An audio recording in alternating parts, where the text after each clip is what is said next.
Friends, ఈ వీడియోలో మనం ఆర్ఆర్బీ ఎన్టీపీసీకి సంబంధించిన ఒక ప్రీవియస్ పేపర్లోని మ్యాథ్స్ క్వశ్చన్ సాల్వ్ చేయబోతున్నాం. 10/5/2022 జరిగిన RRB NTPC CBT 2 exam shift 1లో ఇచ్చిన పేపర్లోని మ్యాథ్స్ క్వశ్చన్స్ ఈ వీడియోలో సాల్వ్ చేద్దాం.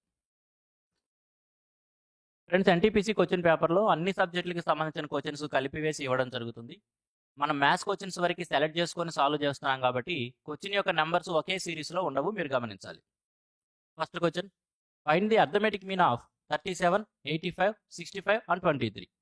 37, 85, 65 మరియు 23 అనే సంఖ్యల యొక్క అర్థమెటిక్ మీన్ ఎంత అంటున్నాడు. అర్థమెటిక్ మీన్ అంటే యావరేజ్ అనండి. కాబట్టి మనం ఆ ఇవ్వబడిన 4 సంఖ్యల యొక్క యావరేజ్ ఫైండ్ అవుట్ చేయాలి. యావరేజ్ ఎల్లప్పుడూ ఎలా వస్తుంది? యావరేజ్ ఎల్లప్పుడూ ఆ ఇవ్వబడిన సంఖ్యల యొక్క సమ్ని వాటి యొక్క నంబర్ చేత డివైడ్ చేసుకుంటే వస్తుంది. కాబట్టి ఇవ్వబడిన 4 సంఖ్యల యొక్క సమ్ ఏమవుతుంది, వాటి యొక్క మొత్తం ఏమవుతుంది? 8, 6, 14, 150, 150, 180, 30, 210. సమ్ ఎంత అయిందండి? 210 డివైడెడ్ బై ఎన్ని నెంబర్సు? 4 నెంబర్సు. కాబట్టి 4తో డివైడ్ చేసుకుంటాం. 52.5. వెరీ ఈజీకి వచ్చినండి. 52.5. ఓకే.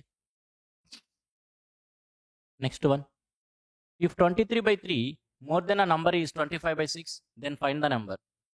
ఏదైనా ఒక సంఖ్యకు 23/3 యాడ్ చేసినప్పుడు 25/6 వస్తుందంట. అటువంటప్పుడు ఆ సంఖ్య ఎంత అనేది క్వశ్చన్.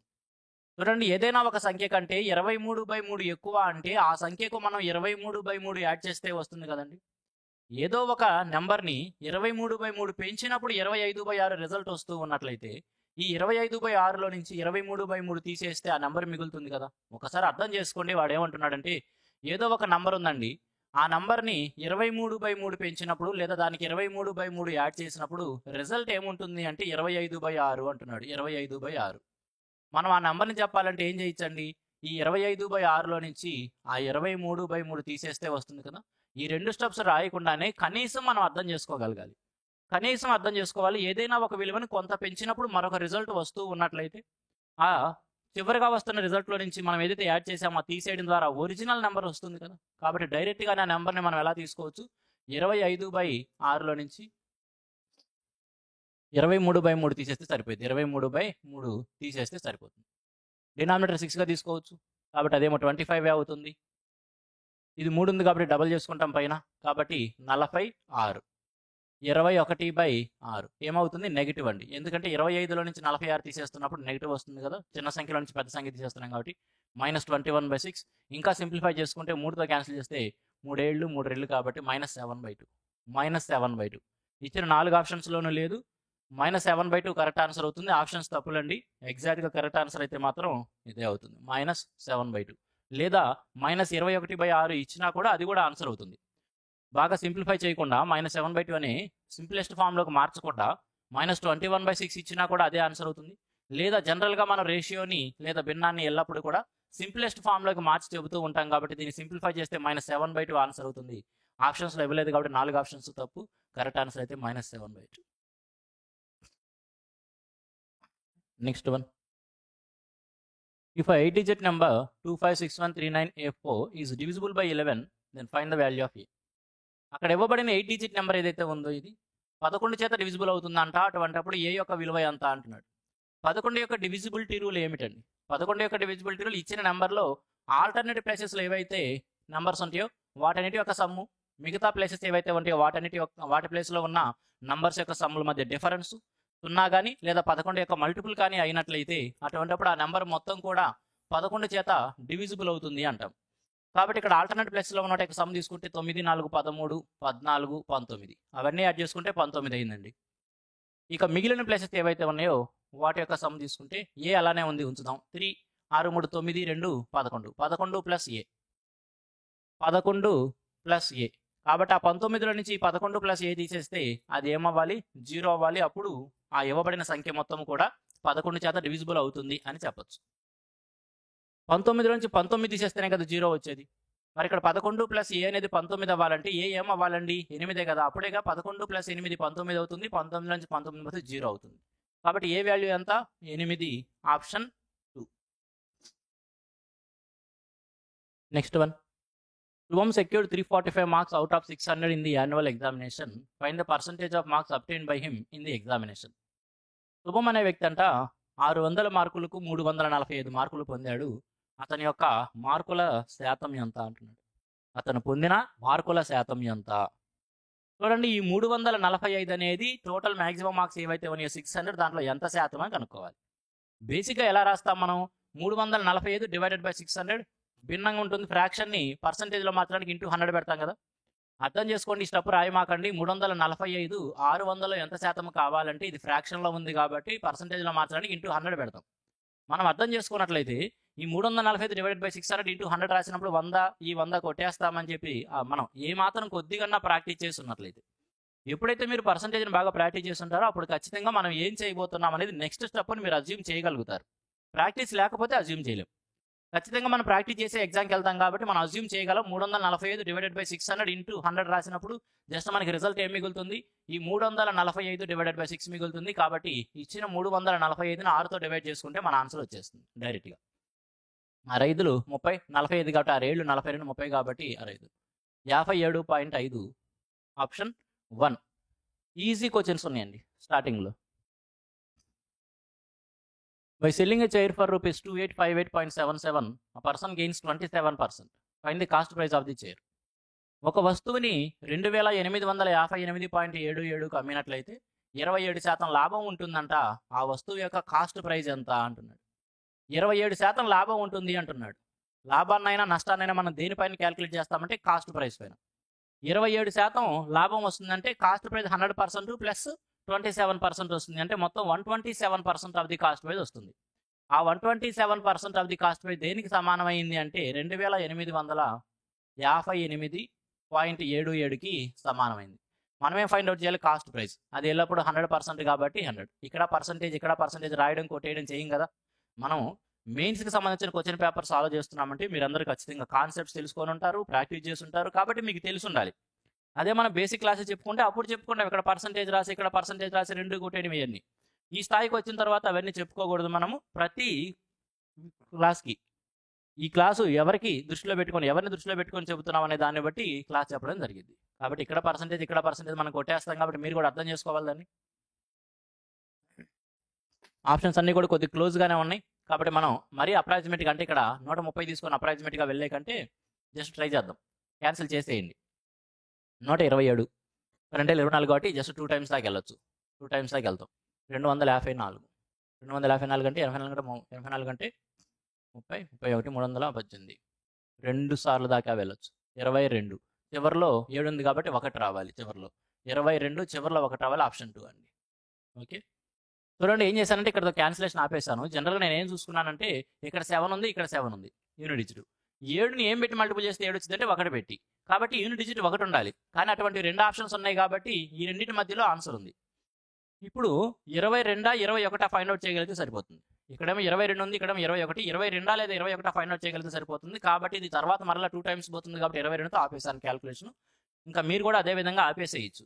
అంతేగాని మనం పర్టికులర్గా ఇంకా మిగతావి కూడా క్యాన్సిల్ చేసుకుంటా కూర్చోవాల్సిన అవసరం లేదు. చూడండి ఒకసారి 127 2 తీసుకున్నానండి. కరెంట్ 24 ఎటు 14 254 వరకు వెళ్ళిపోయింది. 254 వరకు వెళ్ళిపోయింది. 85 ఉంది కాబట్టి 84 వరకు 30 31 318.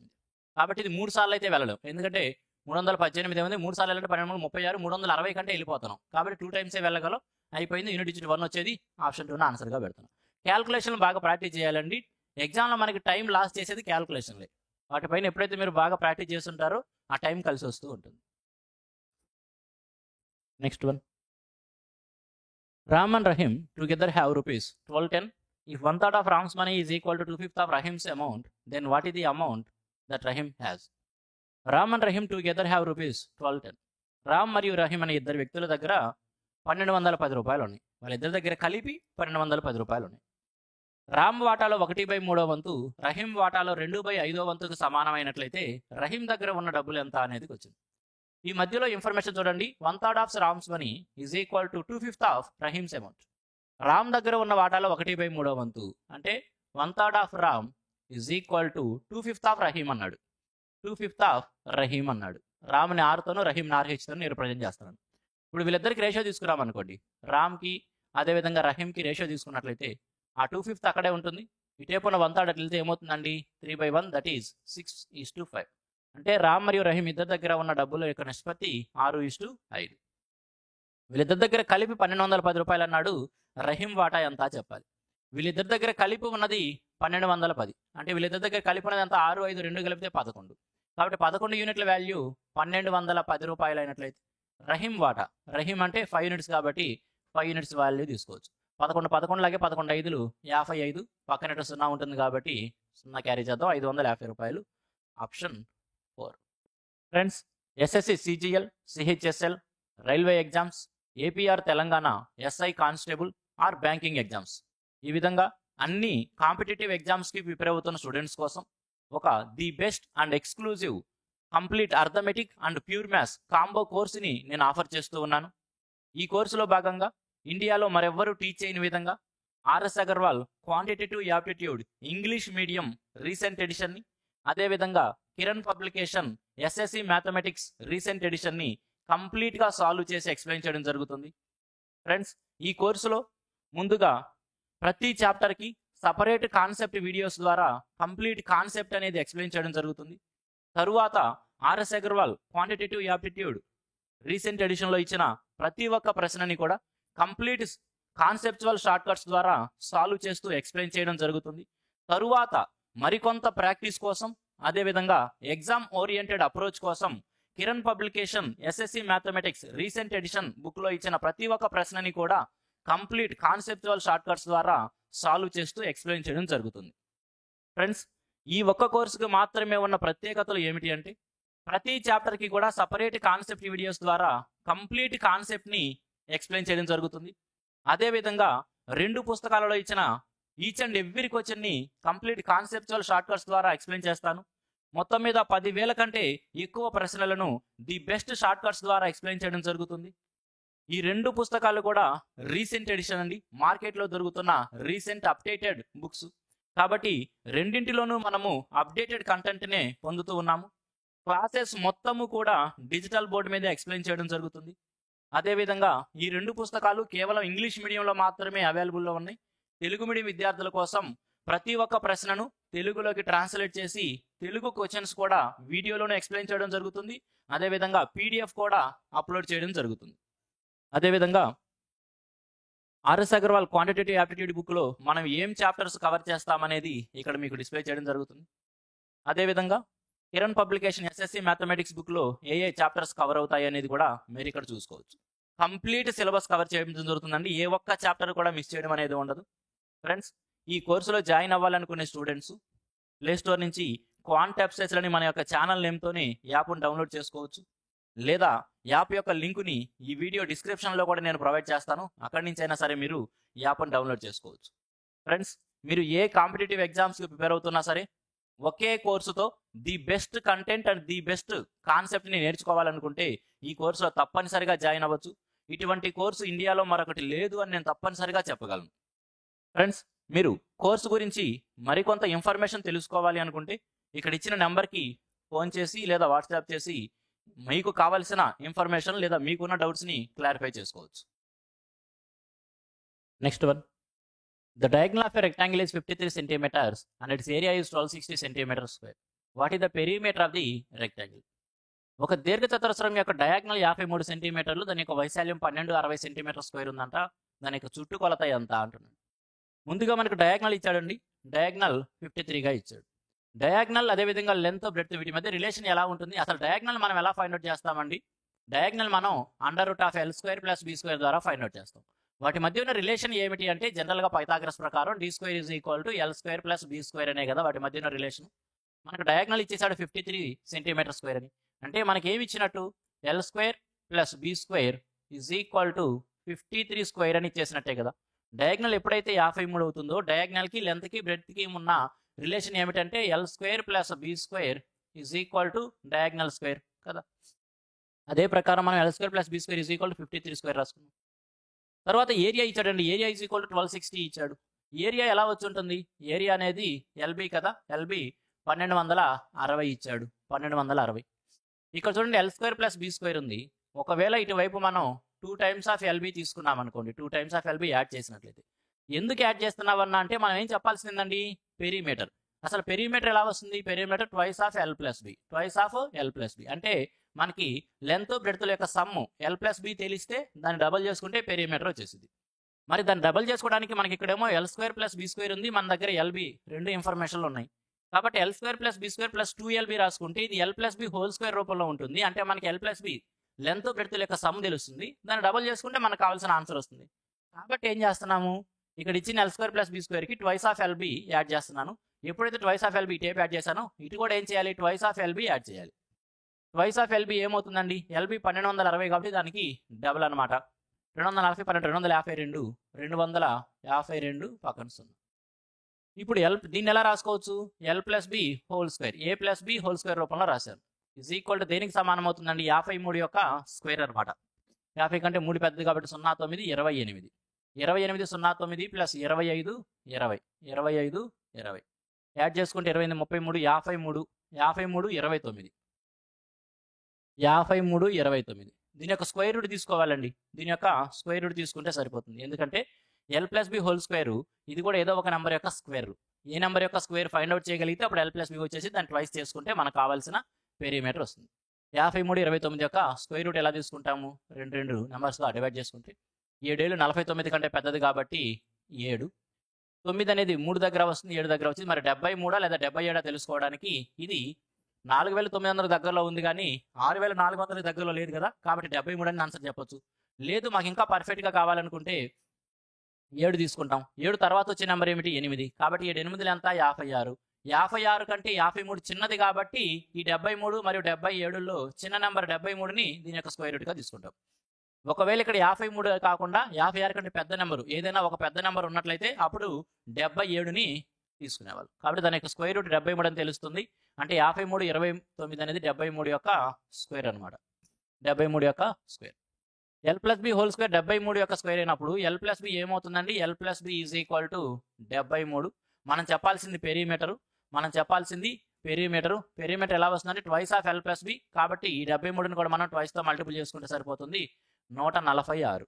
146 అనేది దానికి సంబంధించిన పెరిమీటర్ చుట్టుకొలత అవుతుంది. Next one, find the total surface area of a cone if its slant height is 32 meters and the diameter of its base is 48 meters. ఒక కోన్ ఉందంటండి, కోనటి శంకు ఉంది, దాని యొక్క total surface area find out చేయమంటున్నాడు.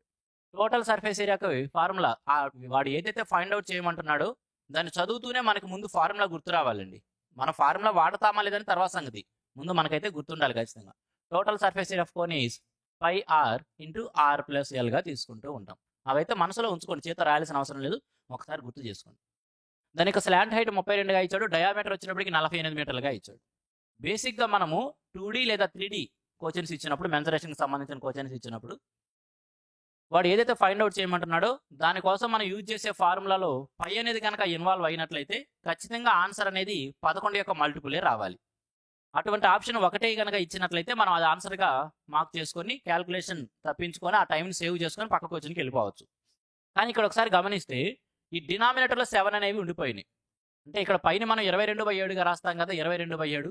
ఈ డినామినేటర్లో 7 ఉండిపోయినప్పుడు అది ఒకవేళ అది పర్ఫెక్ట్ మల్టిపుల్ కనుక అయినట్లయితే 7 క్యాన్సిల్ అయి ఉండేది.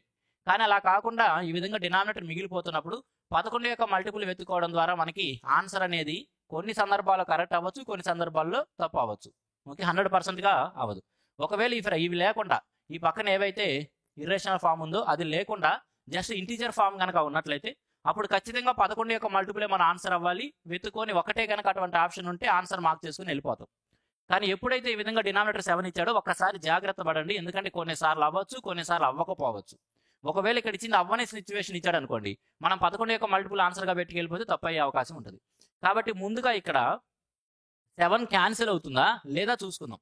7 క్యాన్సిల్ అవుతుందా లేదా చూసుకోవాలంటే ముందు మన ఫార్ములా ప్రకారం రాయాలి. ఒకవేళ 7 క్యాన్సిల్ అయిపోతూ ఉన్నట్లయితే అప్పుడు 11 యొక్క మల్టిపుల్ వెతికేసుకోవచ్చు. ఇక్కడ ఏమి ఇచ్చాడు, స్లాంట్ హైట్ ఇచ్చాడు. స్లాంట్ హైట్ అంటే ఎల్ ఇచ్చాడు, 32గా ఇచ్చాడు. తర్వాత డయామీటర్ ఇచ్చాడు. మనకేం కావాలి, రేడియస్. డయామీటర్ 48 అయినప్పుడు రేడియస్ ఏమైంది, దాంట్లో సగం 5, దట్ ఈస్ 24 అవుతుంది. మన total surface area πr × r+l. π అంటే 22/7, 22/7. r అంటేనేమో 24 πr × r+l. ఈ రెండు యాడ్ చేసుకోవాలి. 56 56 అవుతుంది. ఇప్పుడు గమనించండి, 7తో క్యాన్సిల్ అయిపోతుంది కదా, 7తో డైరెక్ట్గా 7 1 7 8 క్యాన్సిల్ అయిపోతుంది కాబట్టి తప్పనిసరిగా 11 యొక్క మల్టిపుల్ ఆన్సర్ అవ్వాలి. డినామినేటర్ 7 లేదు కాబట్టి ఈ 2 ఆప్షన్స్ ఎగిరిపోయినాయి. ఇక మిగిలిన రెండిట్లో ఈ క్యాల్కులేషన్ చేసుకున్న ఆన్సర్ వచ్చింది, దాన్ని కూడా తప్పించుకోవడం కోసం ఇప్పుడు 11 యొక్క మల్టిపుల్ తప్పనిసరిగా అవ్వాలని మనం ఖచ్చితంగా చెప్పగలం. 11 యొక్క మల్టిపుల్ వెతుకుంటే 4 4 8 4 2 6 ఇది అయితే ఆన్సర్ కాదు, ఆప్షన్ 3 ఆన్సర్ అయిపోయింది. ఎందుకంటే 4 2 4 2 సరిపోతుంది 11 యొక్క డివిజిబిలిటీ రూల్ ప్రకారం. ఒకవేళ ఈ డినామినేటర్ 7 లేకుండా అన్ని ఇంటీజర్ రూపంలో ఇచ్చినట్లయితే అసలు ఇది కూడా రాయకుండా మనం 11 యొక్క మల్టిపుల్ వెతుకొని ఆన్సర్ పెట్టేసేవాళ్ళం. ఓకే, ఆప్షన్ 3 ఆన్సర్ అవుతుంది. Next one, a boy walking at the rate of 4 km/h crosses a square field diagonally in 36 seconds. What is the area of the field? ఒక పిల్లవాడంట 4 km/h వేగంతో ఒక స్క్వేర్ ఫీల్డ్, ఒక square రూపంలో చతురస్రాకార రూపంలో ఉన్న ఒక పొలం యొక్క డయాగ్నల్ వెంబడి 4 km/h వేగంతో నడుస్తూ ఆ భూమిని లేదా ఆ పొలాన్ని 36 సెకండ్లలో దాటేశాడంట. అటువంటప్పుడు ఆ ఫీల్డ్ యొక్క ఏరియా ఎంత అంటున్నాడు. అర్థం చేసుకోండి, ఒక పిల్లవాడంట ఒక స్క్వేర్ షేప్లో ఉన్న పొలానికి ఈ డయాగ్నల్గా నడిచాడు. 4 km/h వేగంతో నడుస్తూ ఈ డయాగ్నల్గా ఈ పొలాన్ని దాటడానికి 36 సెకండ్ల టైం పట్టింది. అంటే 4 km/h వేగంతో 36 సెకండ్లు ప్రయాణించిన దూరం, అతను ప్రయాణించిన దూరం ఏమవుతుంది? ఈ డయాగ్నల్ యొక్క పొడవు అవుతుంది. ఈ స్క్వేర్ యొక్క డయాగ్నల్ పొడవు మనం తీసుకోవచ్చు. ఆ డయాగ్నల్ యొక్క పొడవు ఏమవుతుంది అంటే 4 km/h వేగంతో 36 సెకండ్లలో అతను ప్రయాణించిన దూరాన్ని మనం ఇక్కడ డయాగ్నల్గా తీసుకుంటాం. 4 km/hలో ఇచ్చాడు, దాన్ని మీటర్ పర్ సెకండ్లోకి మారుస్తానికి ఇంటూ 5/18. ఇంత వేగంతో ఎన్ని సెకండ్ల పాటు? 36 సెకండ్ల పాటు కాబట్టి ఇంటూ 36. ఇప్పుడు అతను ఎంత దూరం ప్రయాణించాడో అది దాని యొక్క డయాగ్నల్ పొడవు అవుతుంది. 18 1లో 18 2 క్యాన్సిల్ చేయొచ్చు కాబట్టి 5 2 10 కాబట్టి 40. డయాగ్నల్ ఏమైందండి? 40. యూనిట్స్ సరే పక్కన పెట్టండి కాసేపు. Diagonal 40. Area of the field, స్క్వేర్కి డయాగ్నల్ తెలిసి దాని యొక్క ఏరియా కావాలంటే, స్క్వేర్ యొక్క డయాగ్నల్ తెలిసి దాని యొక్క ఏరియా కావాలంటే 1/2 డయాగ్నల్ స్క్వేర్ అండి. 1/2 డయాగ్నల్ స్క్వేర్ కాబట్టి 1/2 ఇంటూ డయాగ్నల్ స్క్వేర్ అంటే 40 40లు 1600 కాబట్టి ఆన్సర్ ఏమవుతుంది? 800. మీటర్స్లో ఇచ్చాడు కాబట్టి యూనిట్స్, మీటర్ స్క్వేర్ అనేది దాని యొక్క ఏరియాకి యూనిట్స్ అవుతుంది. 800 answer. Next one, if sin theta is equal to 4/5, here theta is greater than 0 degrees and less than 90 degrees, that means theta is an acute angle. Then find the value of 3 tan theta minus 5 cos theta by 3 secant theta minus 4 cot theta. Very easy question అండి trigonometry నుంచి. ఇక్కడ మనం sign డైరెక్ట్గా use చేసుకోలేము కాబట్టి ఏం చేద్దామంటే sign ఒక రైట్ యాంగిల్ ట్రయాంగిల్కి అప్లై చేసుకుందాం. సంథింగ్ ఇది తేటా ఉంటే సైన్ అనేది ఎల్లప్పుడూ ఆపోజిట్ బై హైపోటెన్యూస్ కాబట్టి ఇది 4 ఇది 5. 3 4 5 అనేది పైథాగరన్ ట్రైప్లెట్, బేసిక్ పైథాగరన్ ట్రైప్లెట్ అండి. 3 4 5 అనేది వెరీ బేసిక్ పైథాగరన్ ట్రైప్లెట్ మనకు గుర్తుండాలి ఖచ్చితంగా. అటువంటిప్పుడు ఈ అడ్జసెంట్ సైడ్ ఏమవుతుంది? 3 అవుతుంది, లేదా బేస్ అనేది 3. మనం ఏం ఫైండ్ అవుట్ చేయాలి? 3 tan theta minus 5 cos theta by something. 3 into tan theta అడుగుతున్నాడు. tan theta అంటే 4/3 మైనస్ 5 ఇంటూ cos theta అడుగుతున్నాడు. cos theta 3/5 divided by 3 secant theta 3 secant theta అతున్నాడు అంటే 5/3 మైనస్ 4 cot theta అడుగుతున్నాడు అంటే 3/4. cot theta is 3/4. Very easy question కదండి. 3 3 cancel చేయొచ్చు, 5 5 cancel అయిపోయింది, 3 3 cancel అయిపోయింది, 4 4 క్యాన్సిల్ అయిపోయింది. అంటే పైన మిగిలింది 4లో నుంచి 3 పోవడం అంటే ఏం మిగిలింది? 1 డివైడెడ్ బై డినామినేటర్ 5లో నుంచి 3 పోతే మిగిలింది 2 కాబట్టి 1/2 మన ఆన్సర్ అవుతుంది. Option 3 1/2. Next one, a man covers 250 kilometers, 120 kilometers and 50 kilometers at the speed of 50 kilometers per hour, k kilometers per hour and 25 kilometers per hour respectively. If the average speed of the whole journey is 42 kilometers per hour, then what is the value of k? ఒక వ్యక్తి అంట 250 కిలోమీటర్లు, 120 కిలోమీటర్లు మరియు 50 కిలోమీటర్ల దూరాన్ని వరుసగా 50 kilometre per hour, k kilometre per hour and 25 kilometres per hour వేగాలతో ప్రయాణించాడు. ఈ మొత్తం ప్రయాణంలో అతని యొక్క సరాసరి వేగం 42 కిలోమీటర్ పర్ అవర్ అయినట్లయితే ఆ కే యొక్క విలువ ఎంత? కే అంటే ఏమిటండి? అతను 120 కిలోమీటర్ల దూరాన్ని ఎంత వేగంతో అయితే ప్రయాణించాడు దాన్ని కే అని చెప్పాడు. ఆ కే యొక్క విలువ మనం ఫైండ్ అవుట్ చేయాలి. ఇక్కడ యావరేజ్ స్పీడ్ గురించి మాట్లాడుతున్నాడు. అసలు యావరేజ్ స్పీడ్ ఎలా వస్తుంది? యావరేజ్ స్పీడ్ అనేది ఎలా మనం పొందొచ్చు అంటే అతను ప్రయాణించిన total distance divided by total time. ప్రయాణించిన మొత్తం దూరాన్ని ఆ ప్రయాణానికి అతను తీసుకున్న మొత్తం టైంతో కనుక డివైడ్ చేసుకుంటే యావరేజ్ స్పీడ్ వస్తుంది. Total distance by total time. అతను ప్రయాణించిన మొత్తం దూరం ఎంత అండి? మొత్తం దూరం 250, 120, అదేవిధంగా 50 కిలోమీటర్లు. మొత్తం యాడ్ చేసుకుంటే 300, ఒక 120, 420. మొత్తం ప్రయాణించిన దూరం ఎంత? 420 కిలోమీటర్లు. దానికి అతను తీసుకున్న మొత్తం టైం ఎంత అండి? మొత్తం టైం ఎంత అంటే చూడండి జాగ్రత్తగా. అతను 250 కిలోమీటర్ల దూరాన్ని 50 కిలోమీటర్స్ పర్ అవర్ వేగంతో ప్రయాణించాడు. 250 కిలోమీటర్ల దూరాన్ని 50 కిలోమీటర్స్ పర్ అవర్ వేగంతో ప్రయాణిస్తే 5 కాబట్టి జస్ట్ ఎన్ని గంటలు బట్టి ఉంటుందండి? 5 అవర్స్ అనమాట. ఎన్ని గంటలు? 5 గంటలు. తరువాతి 120 కిలోమీటర్ల దూరాన్ని కే స్పీడ్తో వెళ్ళాడు. ఎంత టైం పట్టింది చెప్పలేము, ఎందుకంటే కే అనేది వేరియబుల్ కాబట్టి. ఆ 120 కిలోమీటర్ల దూరాన్ని కే స్పీడ్తో వెళ్తే ఎంత టైం అయితే పట్టిద్దో ఆ టైం 120/k. తరువాత ఇక 50 కిలోమీటర్ల దూరాన్ని 25 కిలోమీటర్స్ పర్ అవర్ వేగంతో వెళ్ళాడు. కాబట్టి 50ని 25తో డివైడ్ చేసుకుంటే 2 అనేది కళ్ళతో చూస్తూనే చెప్పగలం కాబట్టి ఆ 2 రాసేసుకోండి. ఆ 2 ఇది అతనికి పట్టిన టోటల్ టైం. అప్పుడు మనం ఏం పొందాం? యావరేజ్ స్పీడ్ అది ఎంతగా ఇచ్చాడు? 42గా ఇచ్చాడు. 42గా ఇచ్చాడు. జస్ట్ క్యాన్సిల్ చేసుకోవచ్చని 42 ఒకట్లు 42 10లు క్యాన్సిల్ చేసేయచ్చు. ఇటేపు 5 2 యాడ్ చేస్తే 7. కాబట్టి 7 + 120/k = ఎంత? 10. ఈ 7 అటు తీసుకెళ్ళిపోతే 3 అవుతుంది. అంటే 120/k = 3. 3 ఒకట్లు 3 40లు కొట్టేస్తే k = ఎంత అండి? 40. k = 40. ఆప్షన్ 4 మంచి క్వశ్చన్ అని చెప్పచ్చండి. చిన్న క్యాల్కులేషన్ అంతే. ద వాల్యూ ఆఫ్ ఒక సింప్లిఫికేషన్కి వచ్చినండి. సింప్లిఫికేషన్కి వచ్చినప్పుడు ఎప్పుడు కూడా మనము డిఫరెంట్ బ్రాకెట్స్ అనేవి ఇన్వాల్వ్ అయినప్పుడు అన్నిటికంటే చిన్న బ్రాకెట్ దగ్గర నుంచి స్టార్ట్ చేసుకుంటాం. ఇక్కడ అన్నిటికంటే చిన్న బ్రాకెట్ ఇదే కాబట్టి ఇక్కడ నుంచి స్టార్ట్ చేస్తాం. 4 8 1 9 కాబట్టి 9/2 మైనస్ 3 3 9 1 10/3. 9 3 27లో నుంచి 2 10 20 తీస్తే 7/2 3 6 7/6. ఈ బ్రాకెట్ మొత్తం వాల్యూ 7/6. దాన్ని ఏం చేయమంటాడు? 1/3తో మల్టిపుల్ చేయమంటున్నాడు. దీన్ని 1/3తో మల్టిపుల్ చేసినప్పుడు 1/3తో మల్టిపుల్ చేసినప్పుడు దీనిని 1/3తో మల్టిపుల్ చేసినప్పుడు రిజల్ట్ ఏమవుతుంది? 7/18. అంటే ఇంతవరకు 7/18. దాన్ని 2/3 నుంచి తీసేయాలి. 2 3 6 2 8/3లో నుంచి 8/3లో నుంచి మనం 7/18 తీసేయాలండి. కావాలంటే ఇది 18 తీసుకోవచ్చు. 3 6లు కాబట్టి ఆ 2 48లో నుంచి 7 పోతే 41/18. ఈ బ్రాకెట్ మొత్తం వాల్యూ 41/18 అండి. 41/18. దాన్ని ఏం చేయాలంట? 4/1/3తో ఈ 4/1/3ని దీంతో డివైడ్ చేయాలి. 4/1/3 అంటే ఎలా రాసుకోవచ్చు మనం? 12 1 13/3. ఏమంటున్నాడు? 13/3ని డివైడ్ చేయమంటున్నాడు. కాబట్టి మనం ఇంటూ పెట్టుకొని దీన్ని తిరగ రాసుకుంటే సరిపోయింది. కాబట్టి ఇంటూ 18/41 ఇంటూ 18/41. డినామినేటర్ 41 ఉండాలి కాబట్టి ఆప్షన్ 3లోనే ఉంది. అదే ఆన్సర్గా పెట్టేస్తున్నాను. ఈ క్యాల్కులేషన్ కూడా ఏం పెర్ఫామ్ చేయట్లేదు, అనవసరం కూడా. డినామినేటర్ 41 అనేది కేవలం ఒక ఆప్షన్లోనే ఉంది. అది ఆన్సర్గా పెట్టేస్తాం. 41 అయితే క్యాన్సిల్ అవ్వదు కదా, ప్రైమ్ నెంబర్ కాబట్టి. Next one. Find the area of an isosceles triangle whose base is 54 cm long and each equal side is 45 cm long.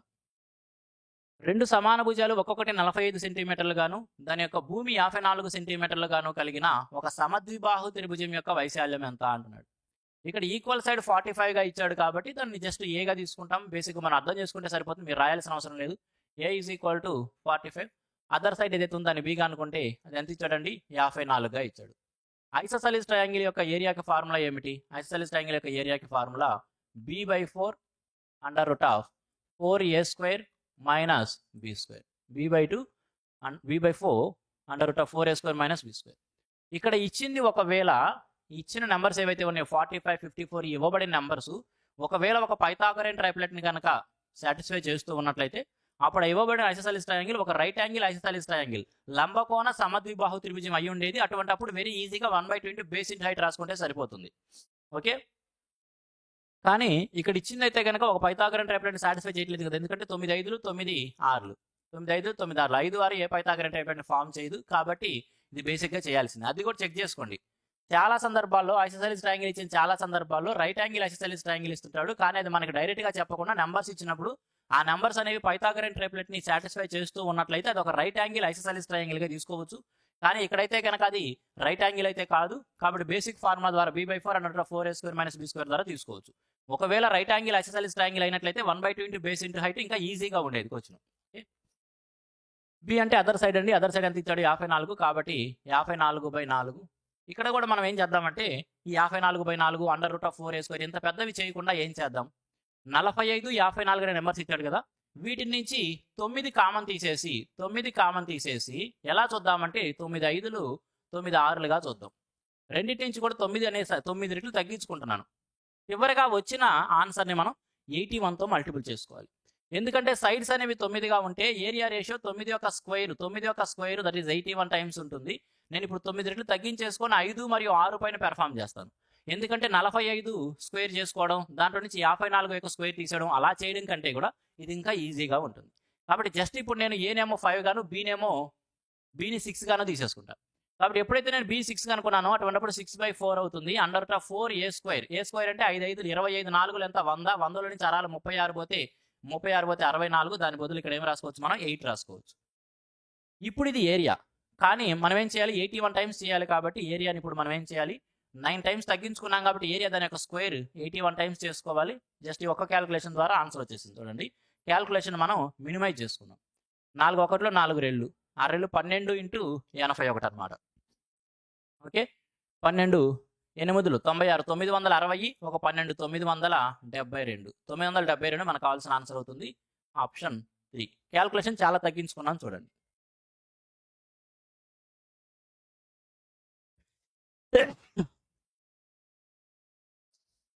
Next one, the HCF of 1683, 2244 and 5049 is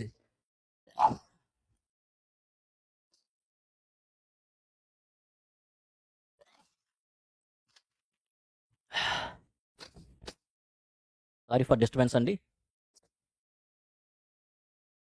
The HCF of 1683, 2244 and 5049 is x. The sum of the digits of x is. అక్కడ ఇవ్వబడిన 3 సంఖ్యల యొక్క HCF అనేది x అంట. అటువంటిప్పుడు ఆ x లోని అంకెల మొత్తం ఎంత అంటున్నాడు. HCF ఫైండ్ అవుట్ చేస్తానికి అనేక మార్గాలండి. నేను నా యొక్క కాన్సెప్ట్ వీడియోస్లో HCF ఫైండ్ అవుట్ చేస్తానికి 5 డిఫరెంట్ మెథడ్స్ చెబుతాను. ఇవ్వబడిన నంబర్స్ని బట్టి, అవి ఉన్న సిచ్యువేషన్ బట్టి 5 డిఫరెంట్ మెథడ్స్లో ఏ మెథడ్ అనేది అక్కడ ఈజీగా ఉంటుంది అనేది మనం అర్థం చేసుకోవాలి. అంతేగాని ఒకటే అన్నిటికీ యూనివర్సల్ అప్లికేషన్ అనేది ఉండదు. ఇచ్చిన సినారియోని బట్టి, ఆ నంబర్స్ యొక్క మ్యాగ్నిట్యూడ్ని బట్టి, వాటి యొక్క బిహేవియర్ని బట్టి, ఆ నంబర్స్ ఎటువంటివి అనే దాన్ని బట్టి 5 మెథడ్స్లో ఏదైనా ఒకటి వాడుకుంటూ ఉంటాము. ఒకటే పర్టికులర్ ఫిక్స్ మెథడ్ అనేది ఉండదు. ఇక్కడ ఇచ్చిన నంబర్స్ని బట్టి చూస్తే వాటి యొక్క లీస్ట్ డిఫరెన్స్ తీసుకున్నా కూడా చాలా ఎక్కువ డిఫరెన్స్ ఉంది. ఎందుకంటే 5000 1600కి ఇక్కడ 2200కి తీసుకున్నా సరే మనకి సుమారుగా 3000 దాకా డిఫరెన్స్ వస్తుంది. కాబట్టి లీస్ట్ మెథడ్ డిఫరెన్స్ కూడా వెళ్తలేదు. జస్ట్ స్ప్లిట్ చేసుకుంటా ఈ నెంబర్స్ని. ఇచ్చిన నెంబర్స్ ఏవైతే ఉన్నాయో వాటిని స్ప్లిట్ చేసుకుంటా. 16 83, అదేవిధంగా 22 44, 22 44, 50 49, 50 49. ఈ ఒక్కటి ఇక్కడ ఈవెన్ నెంబర్ ఉంది కాబట్టి దాన్ని నేను స్ప్లిట్ చేసుకుంటున్నాను.